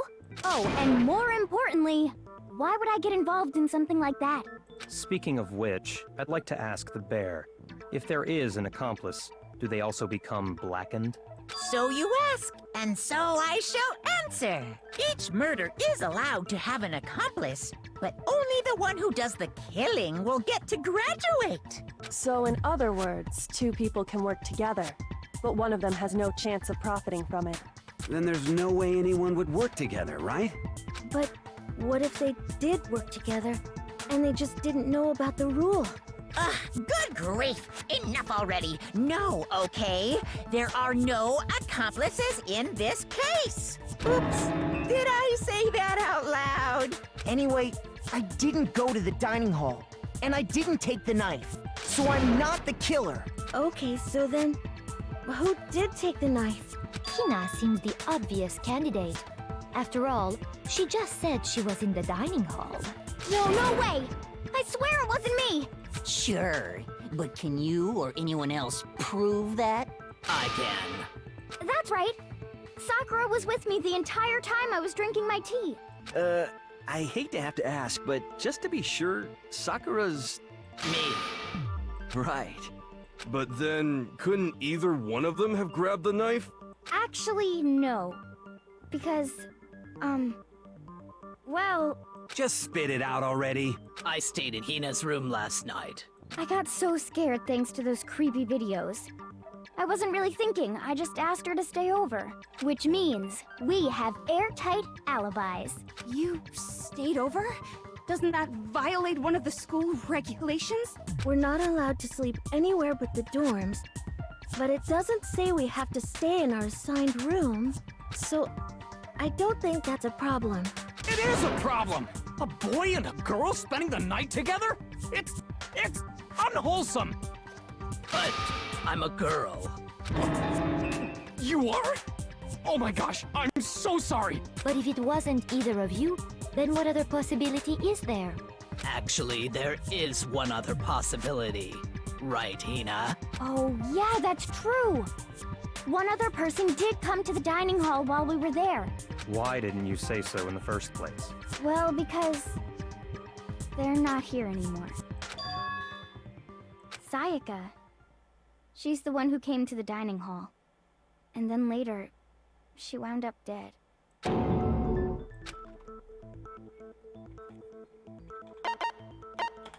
got it! Then, Sayaka is the one who took the knife? That's the only possibility. And thinking back on it, she was acting kind of unusual. When she came into the dining hall, she didn't even look at us. She just went straight to the kitchen. As she left, she said she just wanted a drink of water. But most likely... And the person who took the knife was the victim herself! I'm sure she just took it for self-defense. So you're saying the knife she took was then taken from her, and she was killed with it? In that case, you may not have taken the knife, but you still could have killed her. What? See? He did do it after all! No! You're wrong!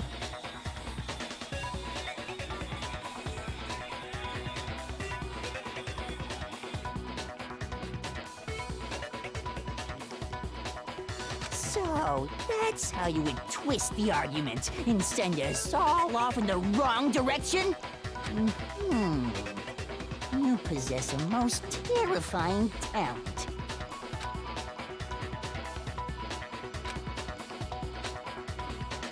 Hold on. It's still too early to decide conclusively that Makoto is the killer, wouldn't you say? Because you see, if the room did belong to the killer, then they did something most bewildering. And until we unravel that little mystery, you simply can't declare that he's the killer. Bewildering? What the hell are you talking about? Something was missing from the scene of the crime that by all rights should have been there. You know what I'm talking about, don't you?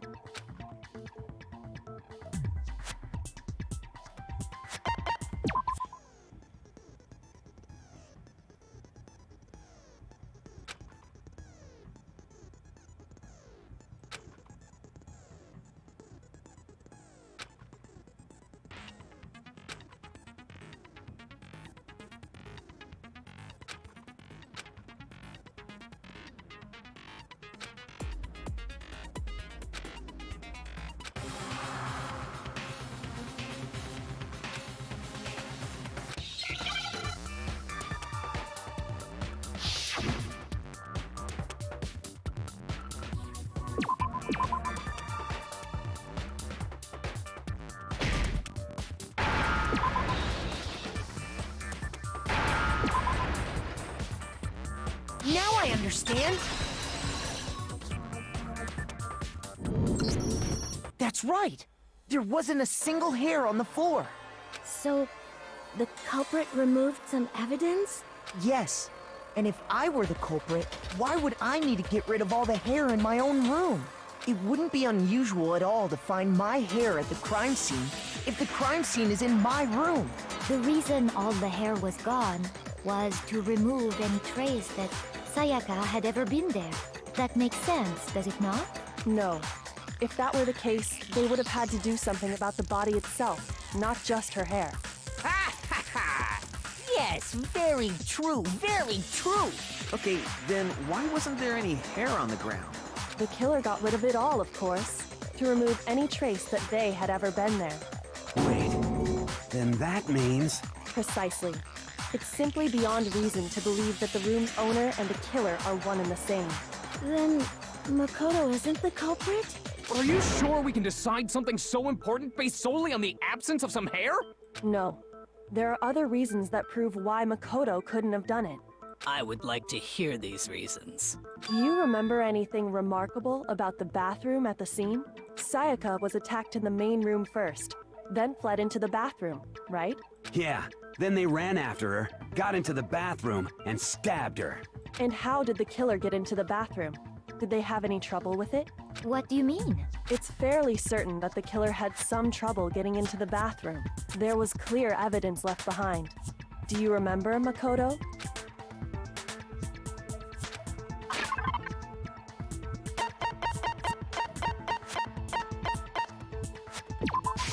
I got it! Evidence that the killer had trouble getting into the bathroom. You're talking about the doorknob, right? Huh? The doorknob? What doorknob? The doorknob for my bathroom. It was completely broken. See how the top part was unscrewed? And the doorknob's about ready to fall off? Oh yeah, true. But what does it mean? In trying to bypass the lock, they ended up nearly removing the entire doorknob. This is another most bewildering act for the room's owner. It proves Makoto is beyond suspicion. So what? You're saying he wouldn't break the door in his own room? But if the only choice you have is to break it, you break it. There's nothing bewildering about it.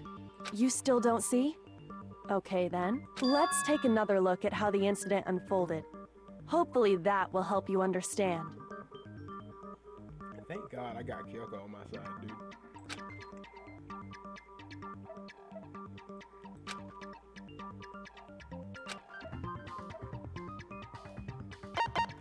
Sure.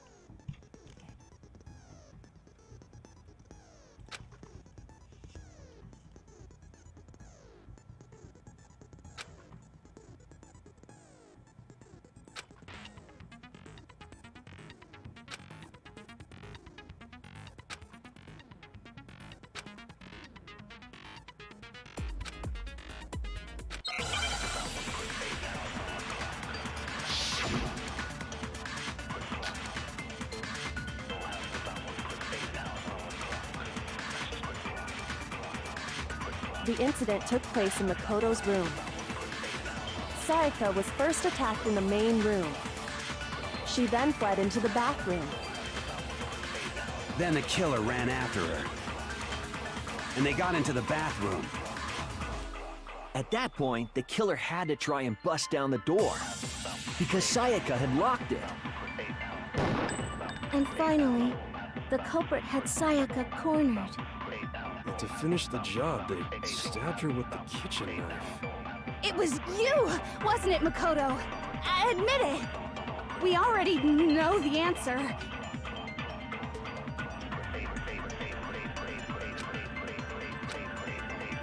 The incident took place in Makoto's room. Sayaka was first attacked in the main room. She then fled into the bathroom. Then the killer ran after her. And they got into the bathroom. At that point, the killer had to try and bust down the door, because Sayaka had locked it.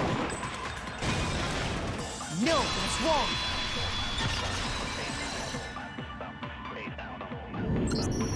The reason my bathroom didn't open wasn't because it was locked. After all, the girls' rooms are the only ones with locking bathrooms, right? Yes, now that you mention it, that is true. Then why didn't your bathroom door open? Because it was stuck. Huh? What are you talking about? My bathroom door doesn't fit in the frame quite right. Monokuma over there can testify to that. Yup, true as true can be. But you know, you're supposed to be the ultimate lucky student, right? But to have such a cruddy door, that's not lucky at all. So the reason the door didn't open was just because it was stuck. But the killer didn't know that and assumed it was locked. So they tore apart the doorknob to get in.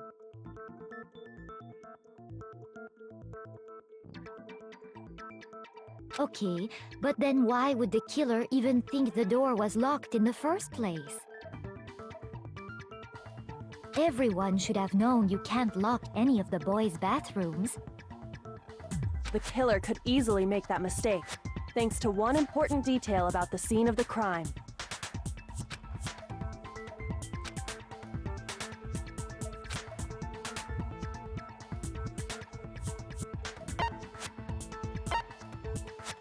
I got it! The killer must not have realized that it was my room. What? Are you saying the culprit didn't even know where he was? That's inconceivable! And yet, he's absolutely right. Say what? Well, to be more specific, what the killer didn't know was that Makoto and Sayaka had switched rooms, which is what led to the misunderstanding about the bathroom. If Sayaka had been in her own room, then there would have been a lock on the door, and they would have had to break through! So they had no idea how unnecessary their actions were. Ultimately, we can't know if it came open by force or simply by accident. The killer must have been considerably confused, with no idea how they actually got the door opened. Regardless, it was a pointless act. Wasting time trying to break down a door that wasn't locked is... Definitely something I wouldn't do, since I would have known exactly why it wasn't opening, right? That is a definite possibility. So the killer would have to be someone who didn't know they'd switched rooms? Then Makoto couldn't have done it. Okay, then who did do it? I'm sorry, but I give up! Quit without saving! But what happens if we can't decide on who we think did it? Well, why don't we just vote right now? Majority rules! Majority rules? You really think that's a good idea? Yeah, our necks are on the line here. Someone seriously needs to do something. For serious. Does no one have any other thoughts or questions? It does not matter how trivial they may seem. Oh, as a matter of fact, I do have one question. Oh, you don't gotta sound so disappointed. It's fine, it's fine. Just ask your question. Oh yeah. Okay, so, well, I was just wondering, how did the culprit get into Makoto's room in the first place? Yes. How did the killer get inside? Maybe Sayaka just dropped the key somewhere and the culprit picked it up. That's possible, right? I don't think so. That seems way too convenient. Then maybe someone picked the lock? Negative! If you remember, Monokuma made it quite clear that the locks are all unpickable. Fine. How about this? The killer got in the easy way. They could have knocked and said they wanted to talk or something, and Ms. Maizono just let him in. No, that can't be it either. Oh, trying to argue against me? Sounds like someone doesn't know his place. Hello? Why exactly can't that be it?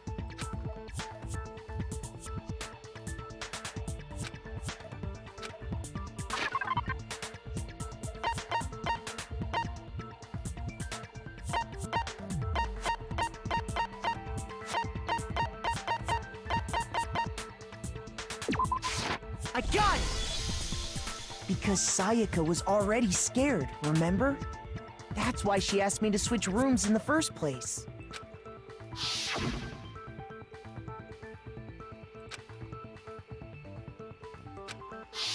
Knowing what she'd been through, I just can't believe she would have opened the door for anyone.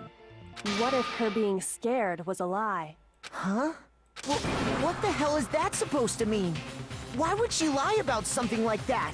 I know you don't want to consider it, but look at this and tell me. Can you still deny the possibility?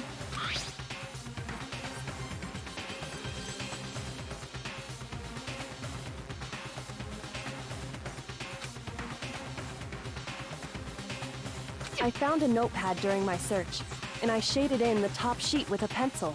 And these are the words that appeared. Oh man! I've totally seen people do that on detective shows. When you write, it can leave an imprint. Sketch over the next sheet of paper, and you can see the words. When I saw that, I was like, holy crap! I better make sure I rip the paper out before I use it from now on. It's a pretty old-fashioned technique, but even the classics can be surprisingly useful sometimes. Oh, and I should also mention, I found the notepad on the desk in Makoto's room. Huh? Which means only someone who had been in Makoto's room before the incident could have written it. Then either it was Makoto who lived there, or Sayaka who switched rooms for a single night. So, Makoto, did you write this? No, I didn't. But of course you didn't, because the note also bears a perfectly legible signature. Sayaka's signature. But why? Why would she write that? The note was likely her way of getting in touch with a certain someone. She must have slid it under their door to let them know she wanted to meet with them in secret. If you got an invitation like that from the ultimate pop sensation, what young man could resist? Of course, I'm only into 2D, so it wouldn't have any effect on me. But can we be sure anyone even got this note? And honestly, even if they did, I do not think they are at all involved in what happened. Huh? What makes you say that? Would you like to hear what I have to say? Very well then. Pay attention.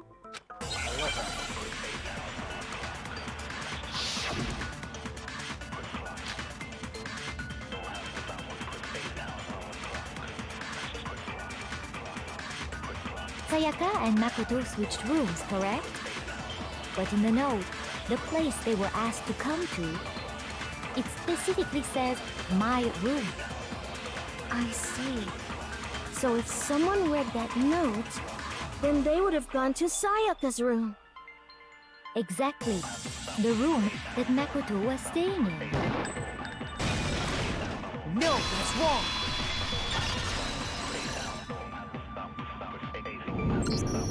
The nameplates on Mai and Sayaka's rooms got switched. They got switched? That's right. The nameplates got switched, just like the rooms themselves. As a result, the nameplate on Sayaka's room actually had Makoto's name. And the nameplate on Makoto's room had Sayaka's. So what you're saying is, the room Sayaka was staying in was actually marked as her room. Then, if someone did do what the note said, they would end up at Makoto's room where Sayaka was. Plus, their rooms are right next to each other, so switching the nameplates would be no problem. And the one who switched the names was... Well, of course it wasn't you, right, Makoto? Right. Okay, then who did it?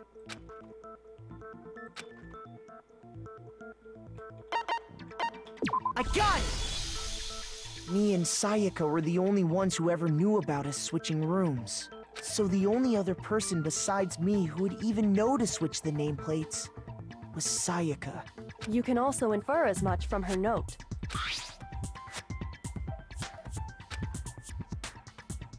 She specifically tells the reader to check the nameplate. She would only have written that if she knew the nameplates had been switched. But why would she switch them in the first place? She wanted someone to come to the room she was in, and also hide the fact that it was Makoto's room. What? Inviting someone to your room, but not telling them you'd switched rooms. Why would anyone do that? To understand that, we first need to understand what happened after she invited the person into the room. That's where the answer lies. What happened then was probably whoever she invited over came in and attacked her. We figured it out! We know who did it! Whoever she invited over is the culprit! But we still don't know who it is, you goddamn idiot! Sayaka fought with her killer there in the room, yes? Perhaps the answer to our previous question lies in that initial struggle. Yes, I think you're right. Then... we just have to figure out what happened during the fight, right? That reminds me. There was a replica sword at the murder scene. Was that perhaps used during the fight? Oh yeah. What's the deal with that sword? Sayaka suggested I should hold on to it. I thought it might come in handy if I had to defend myself. It seems pretty likely that the killer used it to break Sayaka's right wrist. How the hell could you possibly know that's what broke her wrist?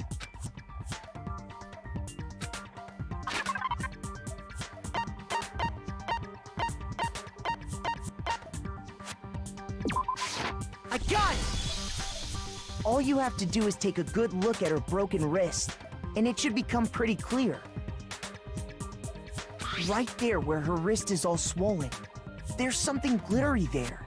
See? Is that gold? It sure is. Specifically, the gold coating from the replica sword. You barely have to touch that stuff, and it'll stick right to you. And there's some on her wrist because... I got it! Because she got hit with the sword, right there on her wrist! I see. And so the truth draws ever closer. All right, then it's about time to solve this mystery.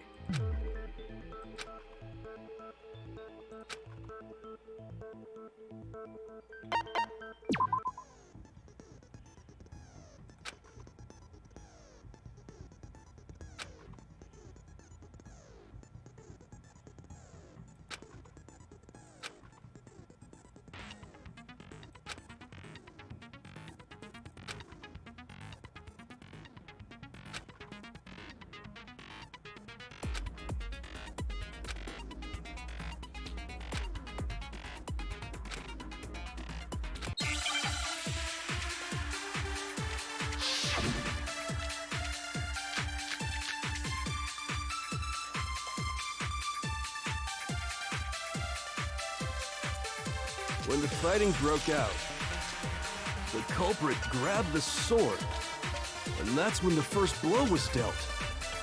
A sword-based sneak attack! And that's what broke Miss Mizono's wrist. So, she tried to fight back. She grabbed the kitchen knife she had hidden away. But then the culprit took that from her too. And they killed her with it. And that's exactly what happened.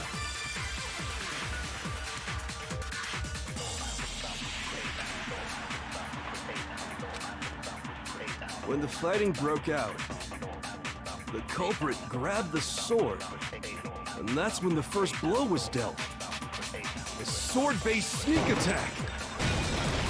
No, that's wrong!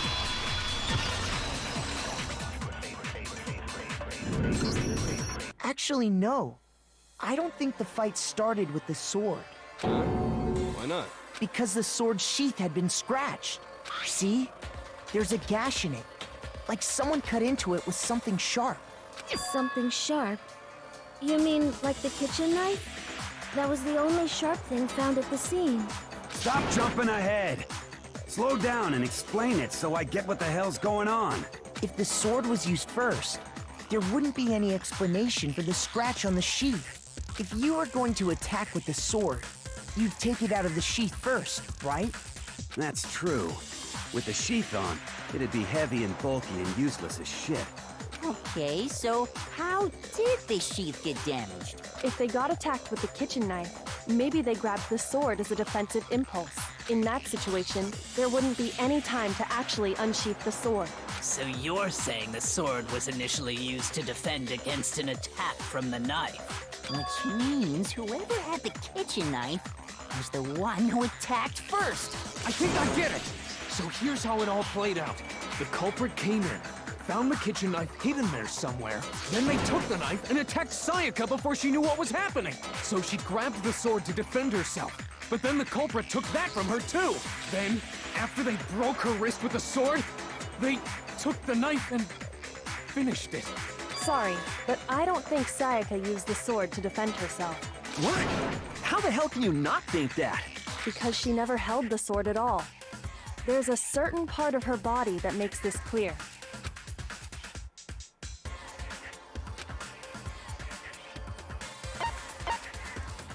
I got it! You're talking about her palms, right? The palms of her hands were perfectly clean, so I don't think she ever picked up the sword. How can you know that just by looking at her palms? Like I said before, the gold coating on that sword comes right off. All you have to do is touch it. In fact, if you look, you'll notice that a lot of the gold has already come off the handle. It's safe to assume that's because whoever used the sword got some of it on their hands. There's really no way she could have picked it up and come away completely clean. Maybe she washed her hands after she escaped into the bathroom. Sorry, but I don't think so. Why do you say that? Is it because you think I'm ugly? No, that's not it at all.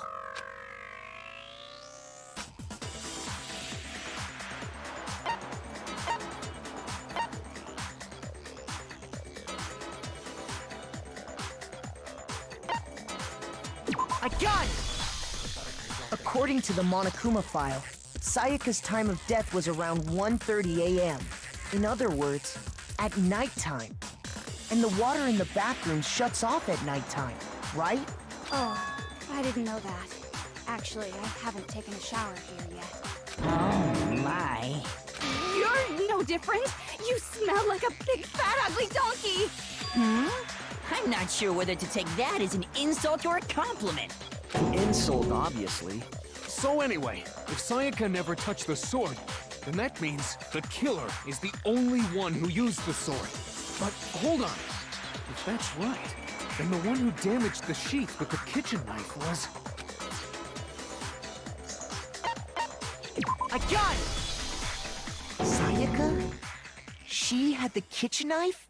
But we already said that the attack started with... The person with the knife attacked first, and the sword was used as an impromptu defense. Then the one who attacked first was... Sayaka? Now do you understand? She wasn't a blameless victim in this. No, far from it. It's almost as if she'd been planning to commit a murder of her own. She took the knife from the kitchen, then invited the culprit to the room she was staying in. And if it's true that she had the kitchen knife and attacked without provocation... Indeed. These are all the actions of an assailant. Which brings up another point. Makoto, Sayaka was the one who suggested you two switch rooms, correct? Maybe the reason she wanted to switch rooms was so that she could pin the crime on you. That is a possibility, is it not? Sayaka wanted to... on me? That would also explain why she would switch the nameplates. She wanted to get whoever she had targeted to come to Makoto's room, where she was staying. And by committing the murder there, instead of her room, that would implicate Makoto. But for that to work, the target had to be lured out, while still keeping the room swap a secret. If the target knew she had switched rooms, they would have become suspicious right away. So all that's why she switched the names? But doesn't that plan seem a little risky? For one thing, even if her plan worked, Mr. Naegi would just tell everyone they'd switched rooms. I don't know. I'm not sure our soft-hearted Makoto is capable of that kind of cutthroat behavior. I'm sure Sayaka realized the same thing, which is why out of all of us, she asked him to switch rooms. Plus, she was the ultimate pop sensation. A totally forgettable kid. Or a national superstar. Who are you more likely to believe? Wait, then you're saying she had this all planned out? Holy shit! But in the end, her plan backfired. She launched her attack with the knife, then found herself under attack in turn. That must be when her wrist got broken, and she was forced to drop the knife. The tables were suddenly turned on her, and she died at the hands of the one she'd planned to murder. Just hold on! That can't be true! Because... Hey! You guys have totally derailed the argument. You're being super boring right now. Come on, hurry up and decide who did it. Wouldn't it be awful if I had to punish you all just because you ran out of time? Oh yeah, we gotta decide who we think did it. Makoto, right now you just need to concentrate on figuring out the answer to this mystery. If we can't uncover who murdered Sayaka, it's over for all of us.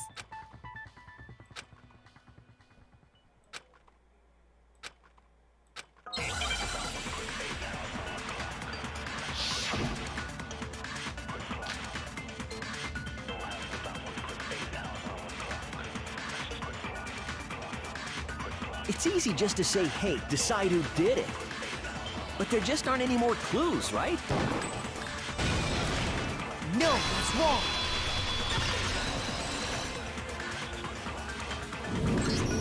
There still might be one clue left.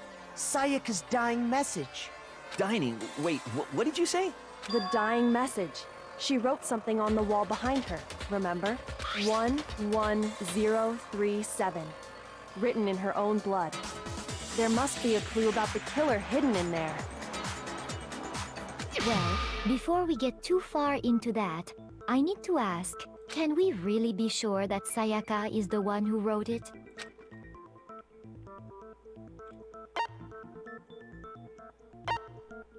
I got it! Her left index finger had blood on it. That could only be because she used that finger to write the message. I see.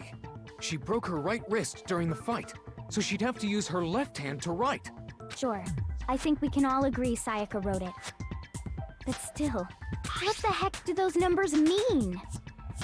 11037? Hey, Chihiro. You're a computer nerd or whatever, right? You should know all about numbers and shit. No, that's not... Yes, I'm a programmer, but I don't see any kind of meaning in these numbers. Of course. It's because they're not numbers. Oh, yeah, it looks like... Huh? What? No, it's just...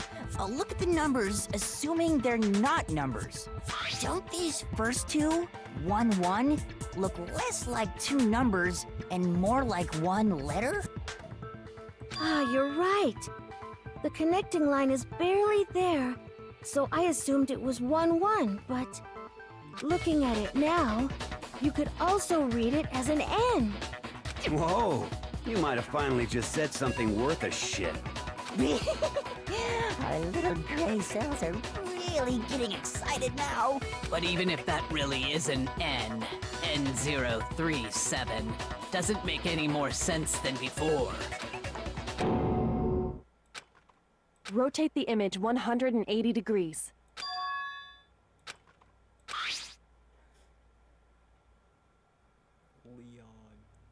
Oh my god. Now I see. She wrote down the killer's name. Huh? You just shot past the clue part and right onto who did it. So, whose name did she write?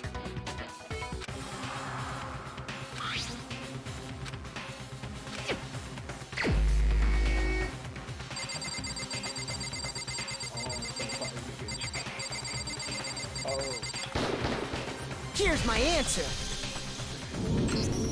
The key to solving this mystery was simply to rotate the writing 180 degrees. If you turn the message around, it becomes the letters L-E-O-N. L-E-O-N, or more accurately, Leon. What the hell are you talking about? It's just a coincidence. It's just a bunch of random squiggles that happen to look like my name. No, it's not random at all. She wrote that message on the wall behind her as she was leaning up against it. In that position, she couldn't move to write normally, and had to write upside down, as it were. And as a result, when you look at it standing in front of her, it ends up getting flipped. Try it for yourself if you want. Write something sitting like her, and the letters will be inverted. That sounds like one hell of a stretch to me. I'm the killer? You can't just go and say shit like that. If you're not the killer, then why did you try to destroy the evidence? Huh? You know what I'm talking about, right, Makoto? The evidence Leon tried to get rid of?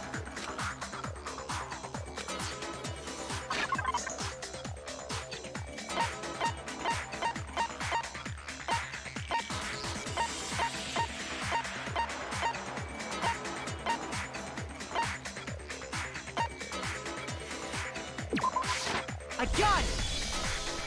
You mean the burnt shirt piece I found laying on the ground by the incinerator, right? As the killer stabbed Sayaka, they must have gotten some of her blood on them. And to dispose of the shirt covered in the victim's blood, they threw it into the incinerator. But one piece burned off and got left behind. And the killer didn't notice. If they had, they most certainly would have panicked. Isn't that right, Leon? But is one scrap of fabric enough to conclude that Leon is guilty? Yeah, I mean, Leon's not the only one wearing a white button-up. That's right. There are plenty of other people here with shirts like mine. With just that one little charred piece, there's no way you can say for sure who it belongs to. You're right. That alone isn't enough. But there are some other points that may reveal the truth. Are you finally starting to understand? The answers to all the riddles are right here. Yeah, I think so.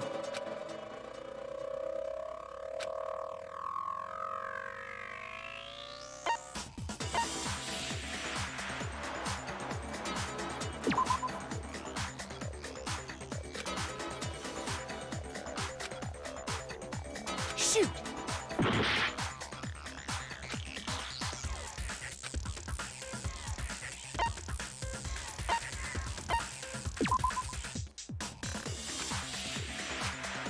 Shoot!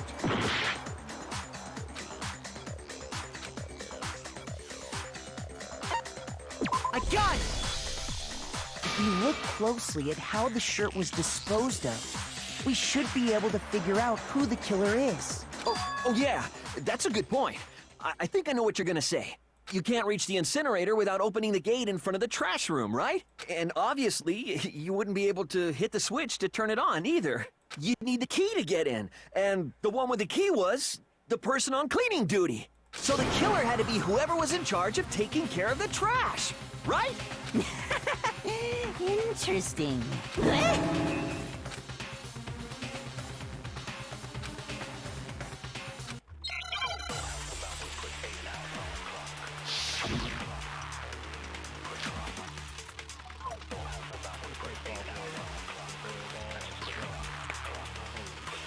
The key to the trash room. Whoever was on cleaning duty must have had it, right? So the only one who could get to the incinerator was the person in charge of the trash? And you'd have to get close to the incinerator in order to No, that's wrong!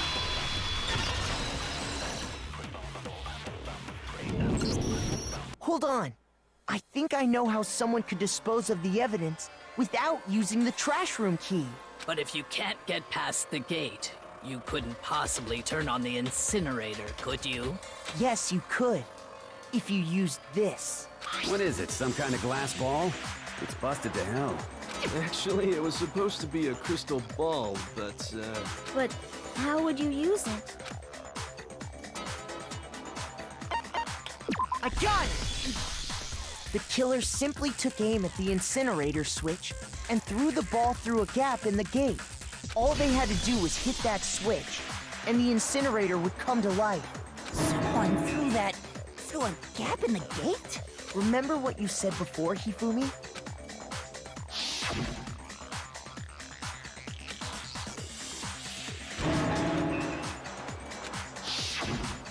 Hifumi had the key, so the only way the incinerator could have been turned on without his knowledge was because the killer was able to hit the switch without opening the gate.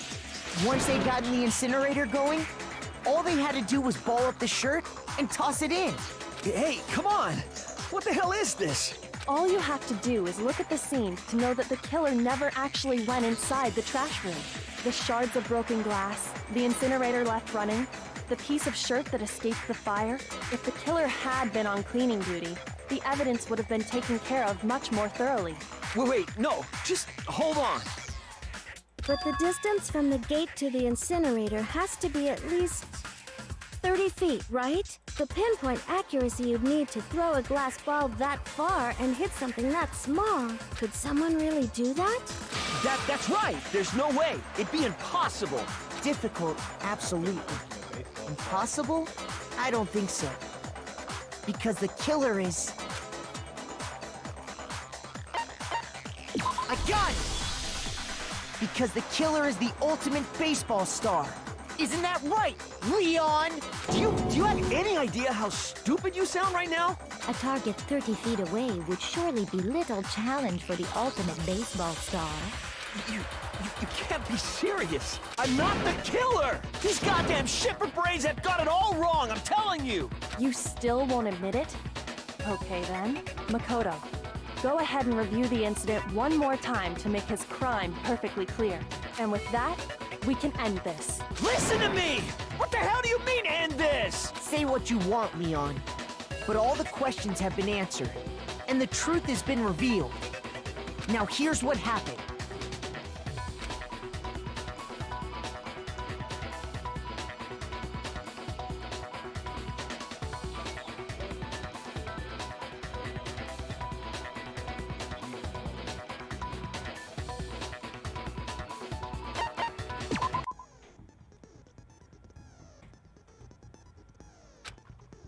I feel like I've been in this trial for so long, but I'm just so encapsulated with what's going on right now.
I feel like I'm doing this so horribly.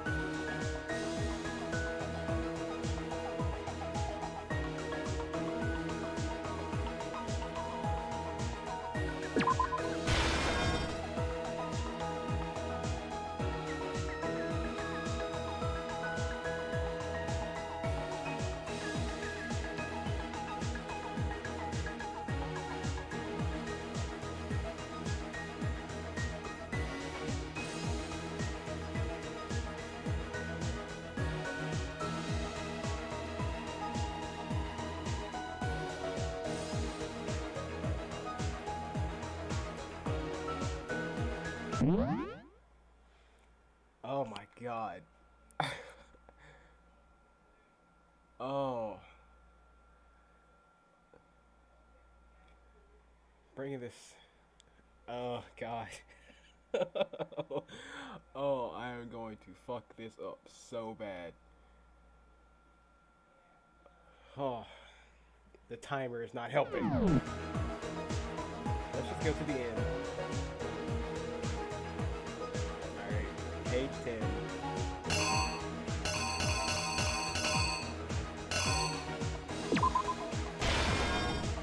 The last thing happened.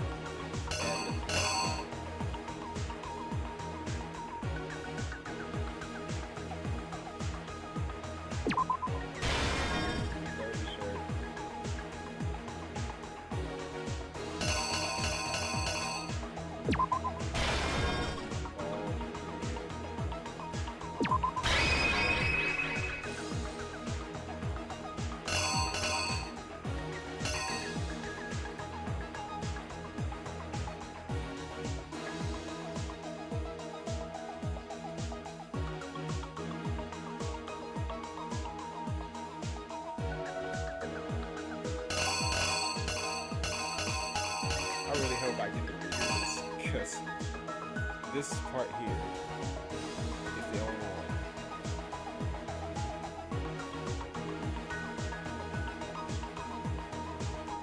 Here's exactly what happened. I think I'd better take one more look back at the case from the beginning. Last night, the killer went to the room Sayaka was in. In other words, my room. From what we can tell, Sayaka invited that person there intending to kill them. She attacked them with the knife she'd taken from the kitchen earlier.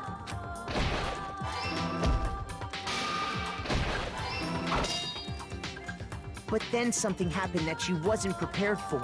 They grabbed the fake sword I put in my room and fought back. During the struggle, a strike from the sword broke Sayaka's right wrist.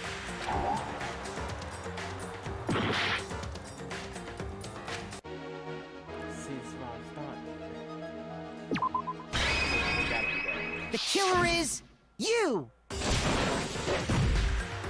During the struggle, a strike from the sword broke Sayaka's right wrist. And that's when she lost her grip on the kitchen knife. Finding herself cornered, Sayaka panicked and ran into the bathroom.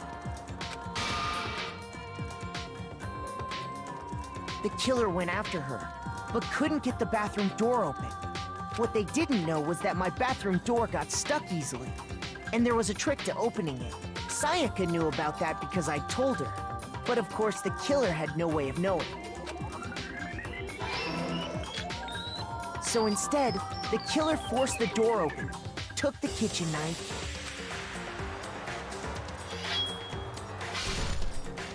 and stabbed Sayaka.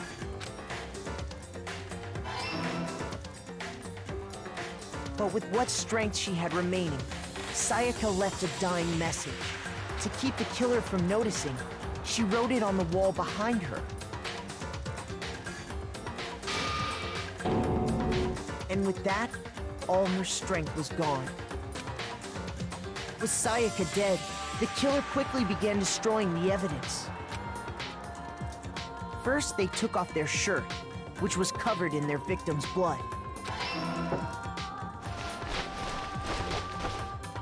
Then they took the lint roller in my room and cleaned up the entire area. They wanted to make sure they got rid of any trace they'd ever been there. Afterwards, the killer headed to the trash room to destroy their bloody shirt. They tried to burn the shirt using the incinerator there, but the trash room was blocked off by an especially sturdy gate, preventing access to the incinerator. So they came up with a plan to use Hiro's crystal ball, which he left in the laundry room. The killer managed to throw the ball through the gap in the gate and hit the incinerator switch. For any normal person, That'd be an impossible throw. But the killer had the confidence to take a shot. And that's because the killer was the ultimate baseball star. The crystal ball, thrown with absolute precision, hit the switch on the incinerator, which then quickly roared to life.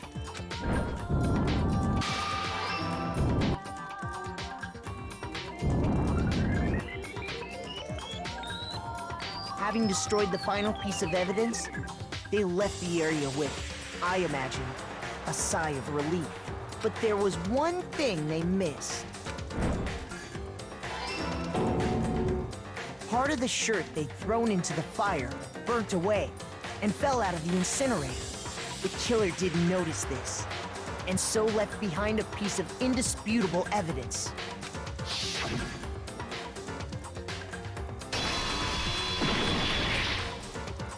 Isn't that right, Leon? It would appear that Hiro simply forgot his crystal ball in the laundry room. God, that was stressful. You went there to try and wash the blood out of your shirt, and that's where you saw it, right? Seeing the ball, you thought of a way to take care of everything. So, Leon, do you object to anything that's been said? Do I object? Hell yes, I object! Of course I do! I object! I object! I object! I mean, all of this is just a bunch of stupid theories! You need evidence! Where's the evidence? Without evidence, it's all bullshit!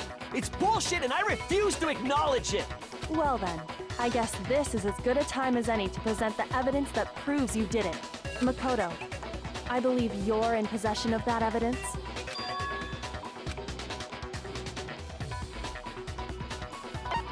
Hold up, what you mean bullet time battle?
When the killer removed the screws from the doorknob, they didn't use anything from your room to do it.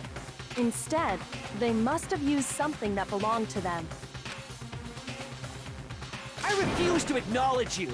You're stupid! Stupid, stupid, stupid! Stupid, stupid, stupid, stupid, stupid, stupid, stupid!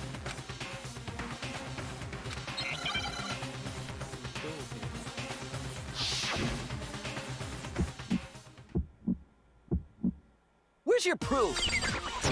You kidding me? Not a chance! It wasn't me! Stupid! You lie! Stop talking! Shut up! Where's your proof? You kidding me? Not a chance! You lie! Shut up! Where's your proof? You kidding me? Not a chance! It wasn't me! Stupid! You lie! Stop talking! Where's your proof? This should prove it.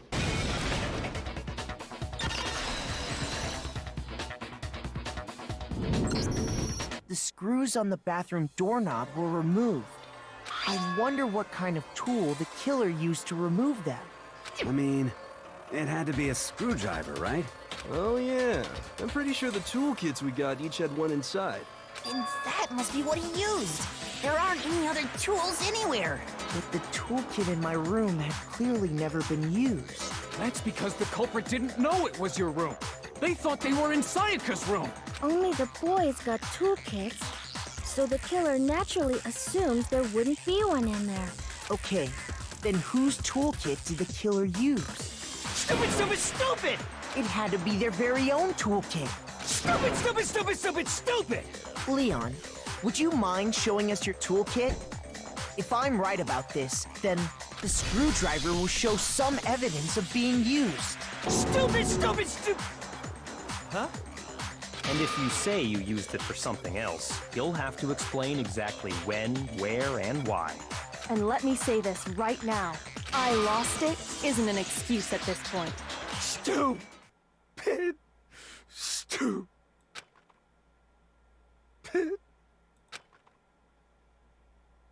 So, you have no rebuttal? Then it would seem we are finished here.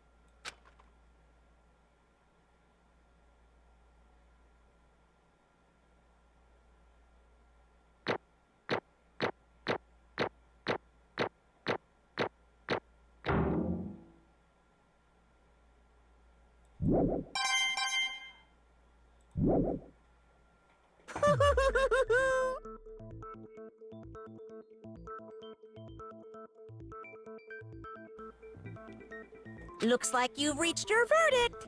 Then are we ready to cast our votes? You all have a lever in front of you. Use it to make your selection.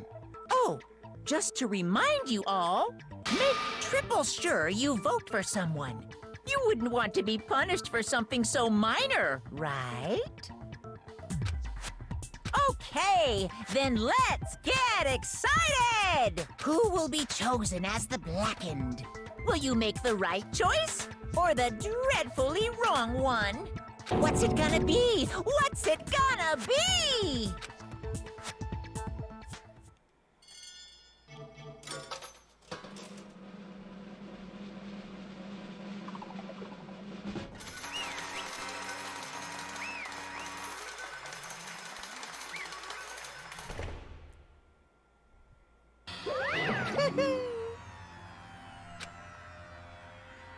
Yahoo!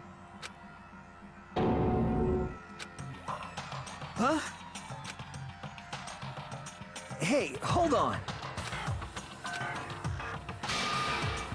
But...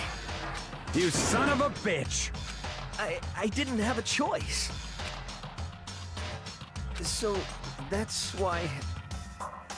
None of you are any different! I was just... unlucky. That's all. Hey, come on!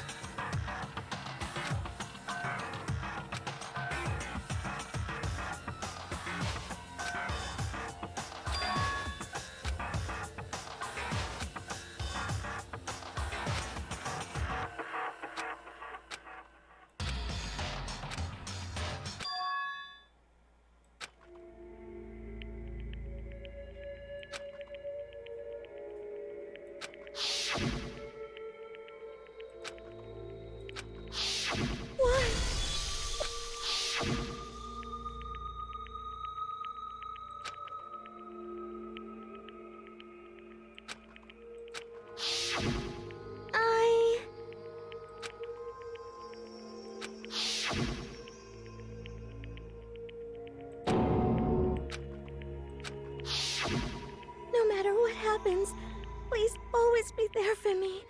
I need you on my side.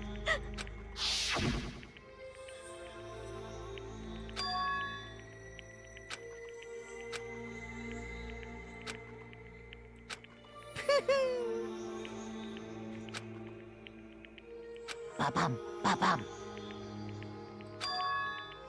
Phew!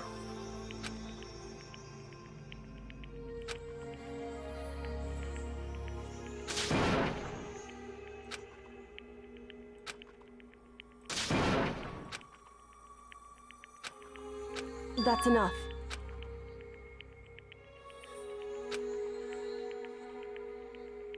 Calm down.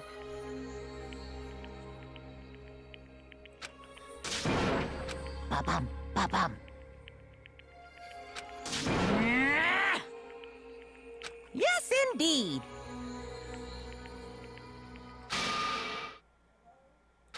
Punishment?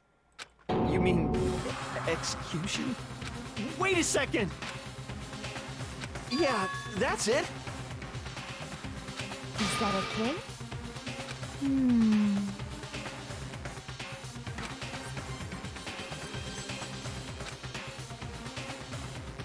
Do you understand?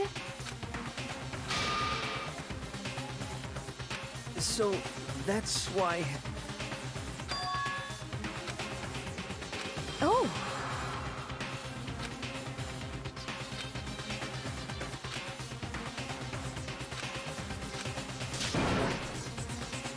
Huh?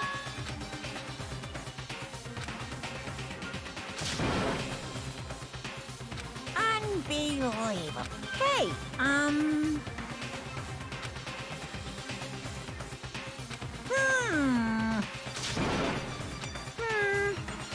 Thrills, chills, kills! I'm begging you! Please, don't do this!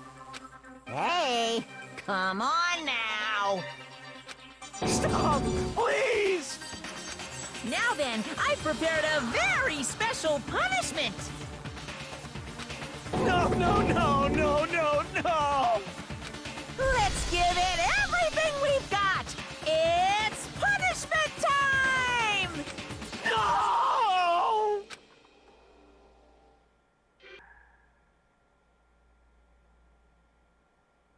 That was dark.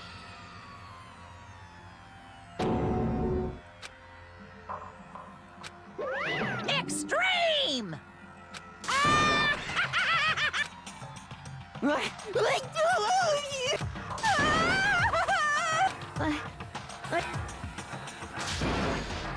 Well?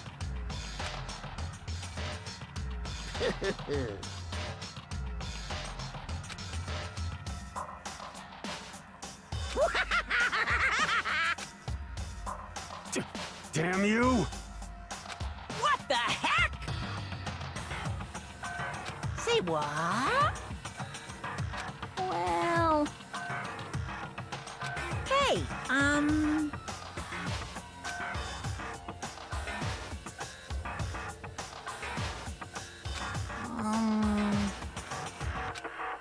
Shit.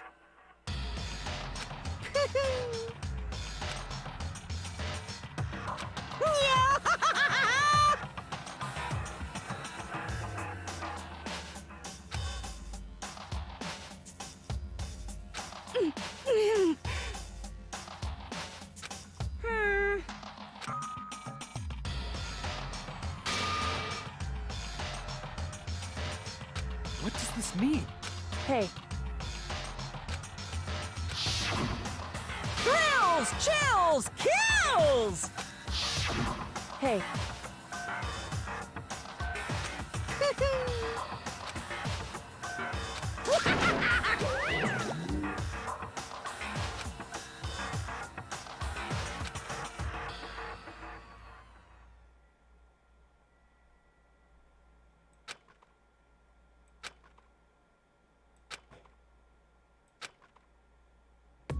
I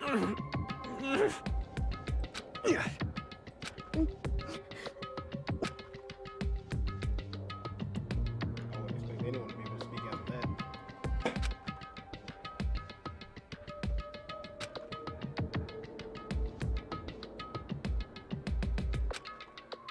Just a second. Makoto.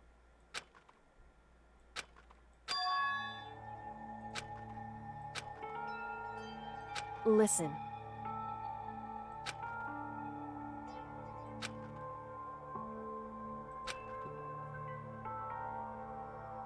It's true.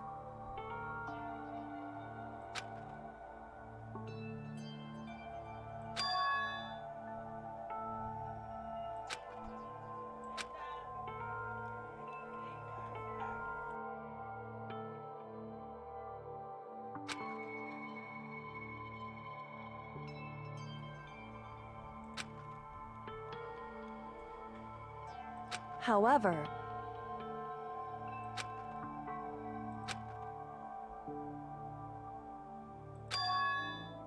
So...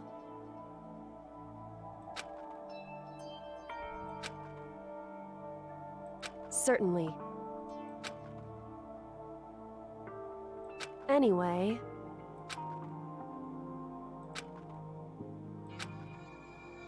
Right.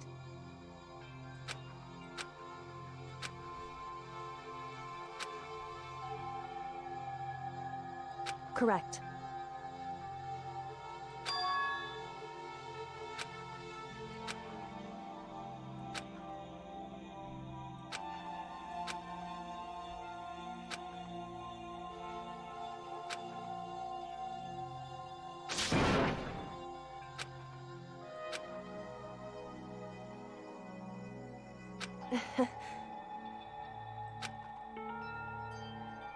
Hey.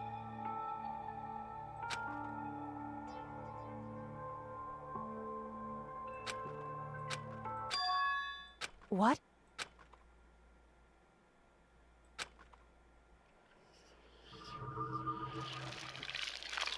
You can't do things.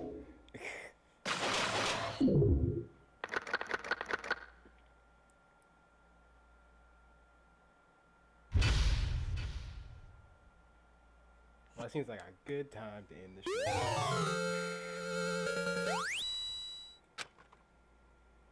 So we're just gonna save, and we will return to this maybe later. But Lord, it's a journey.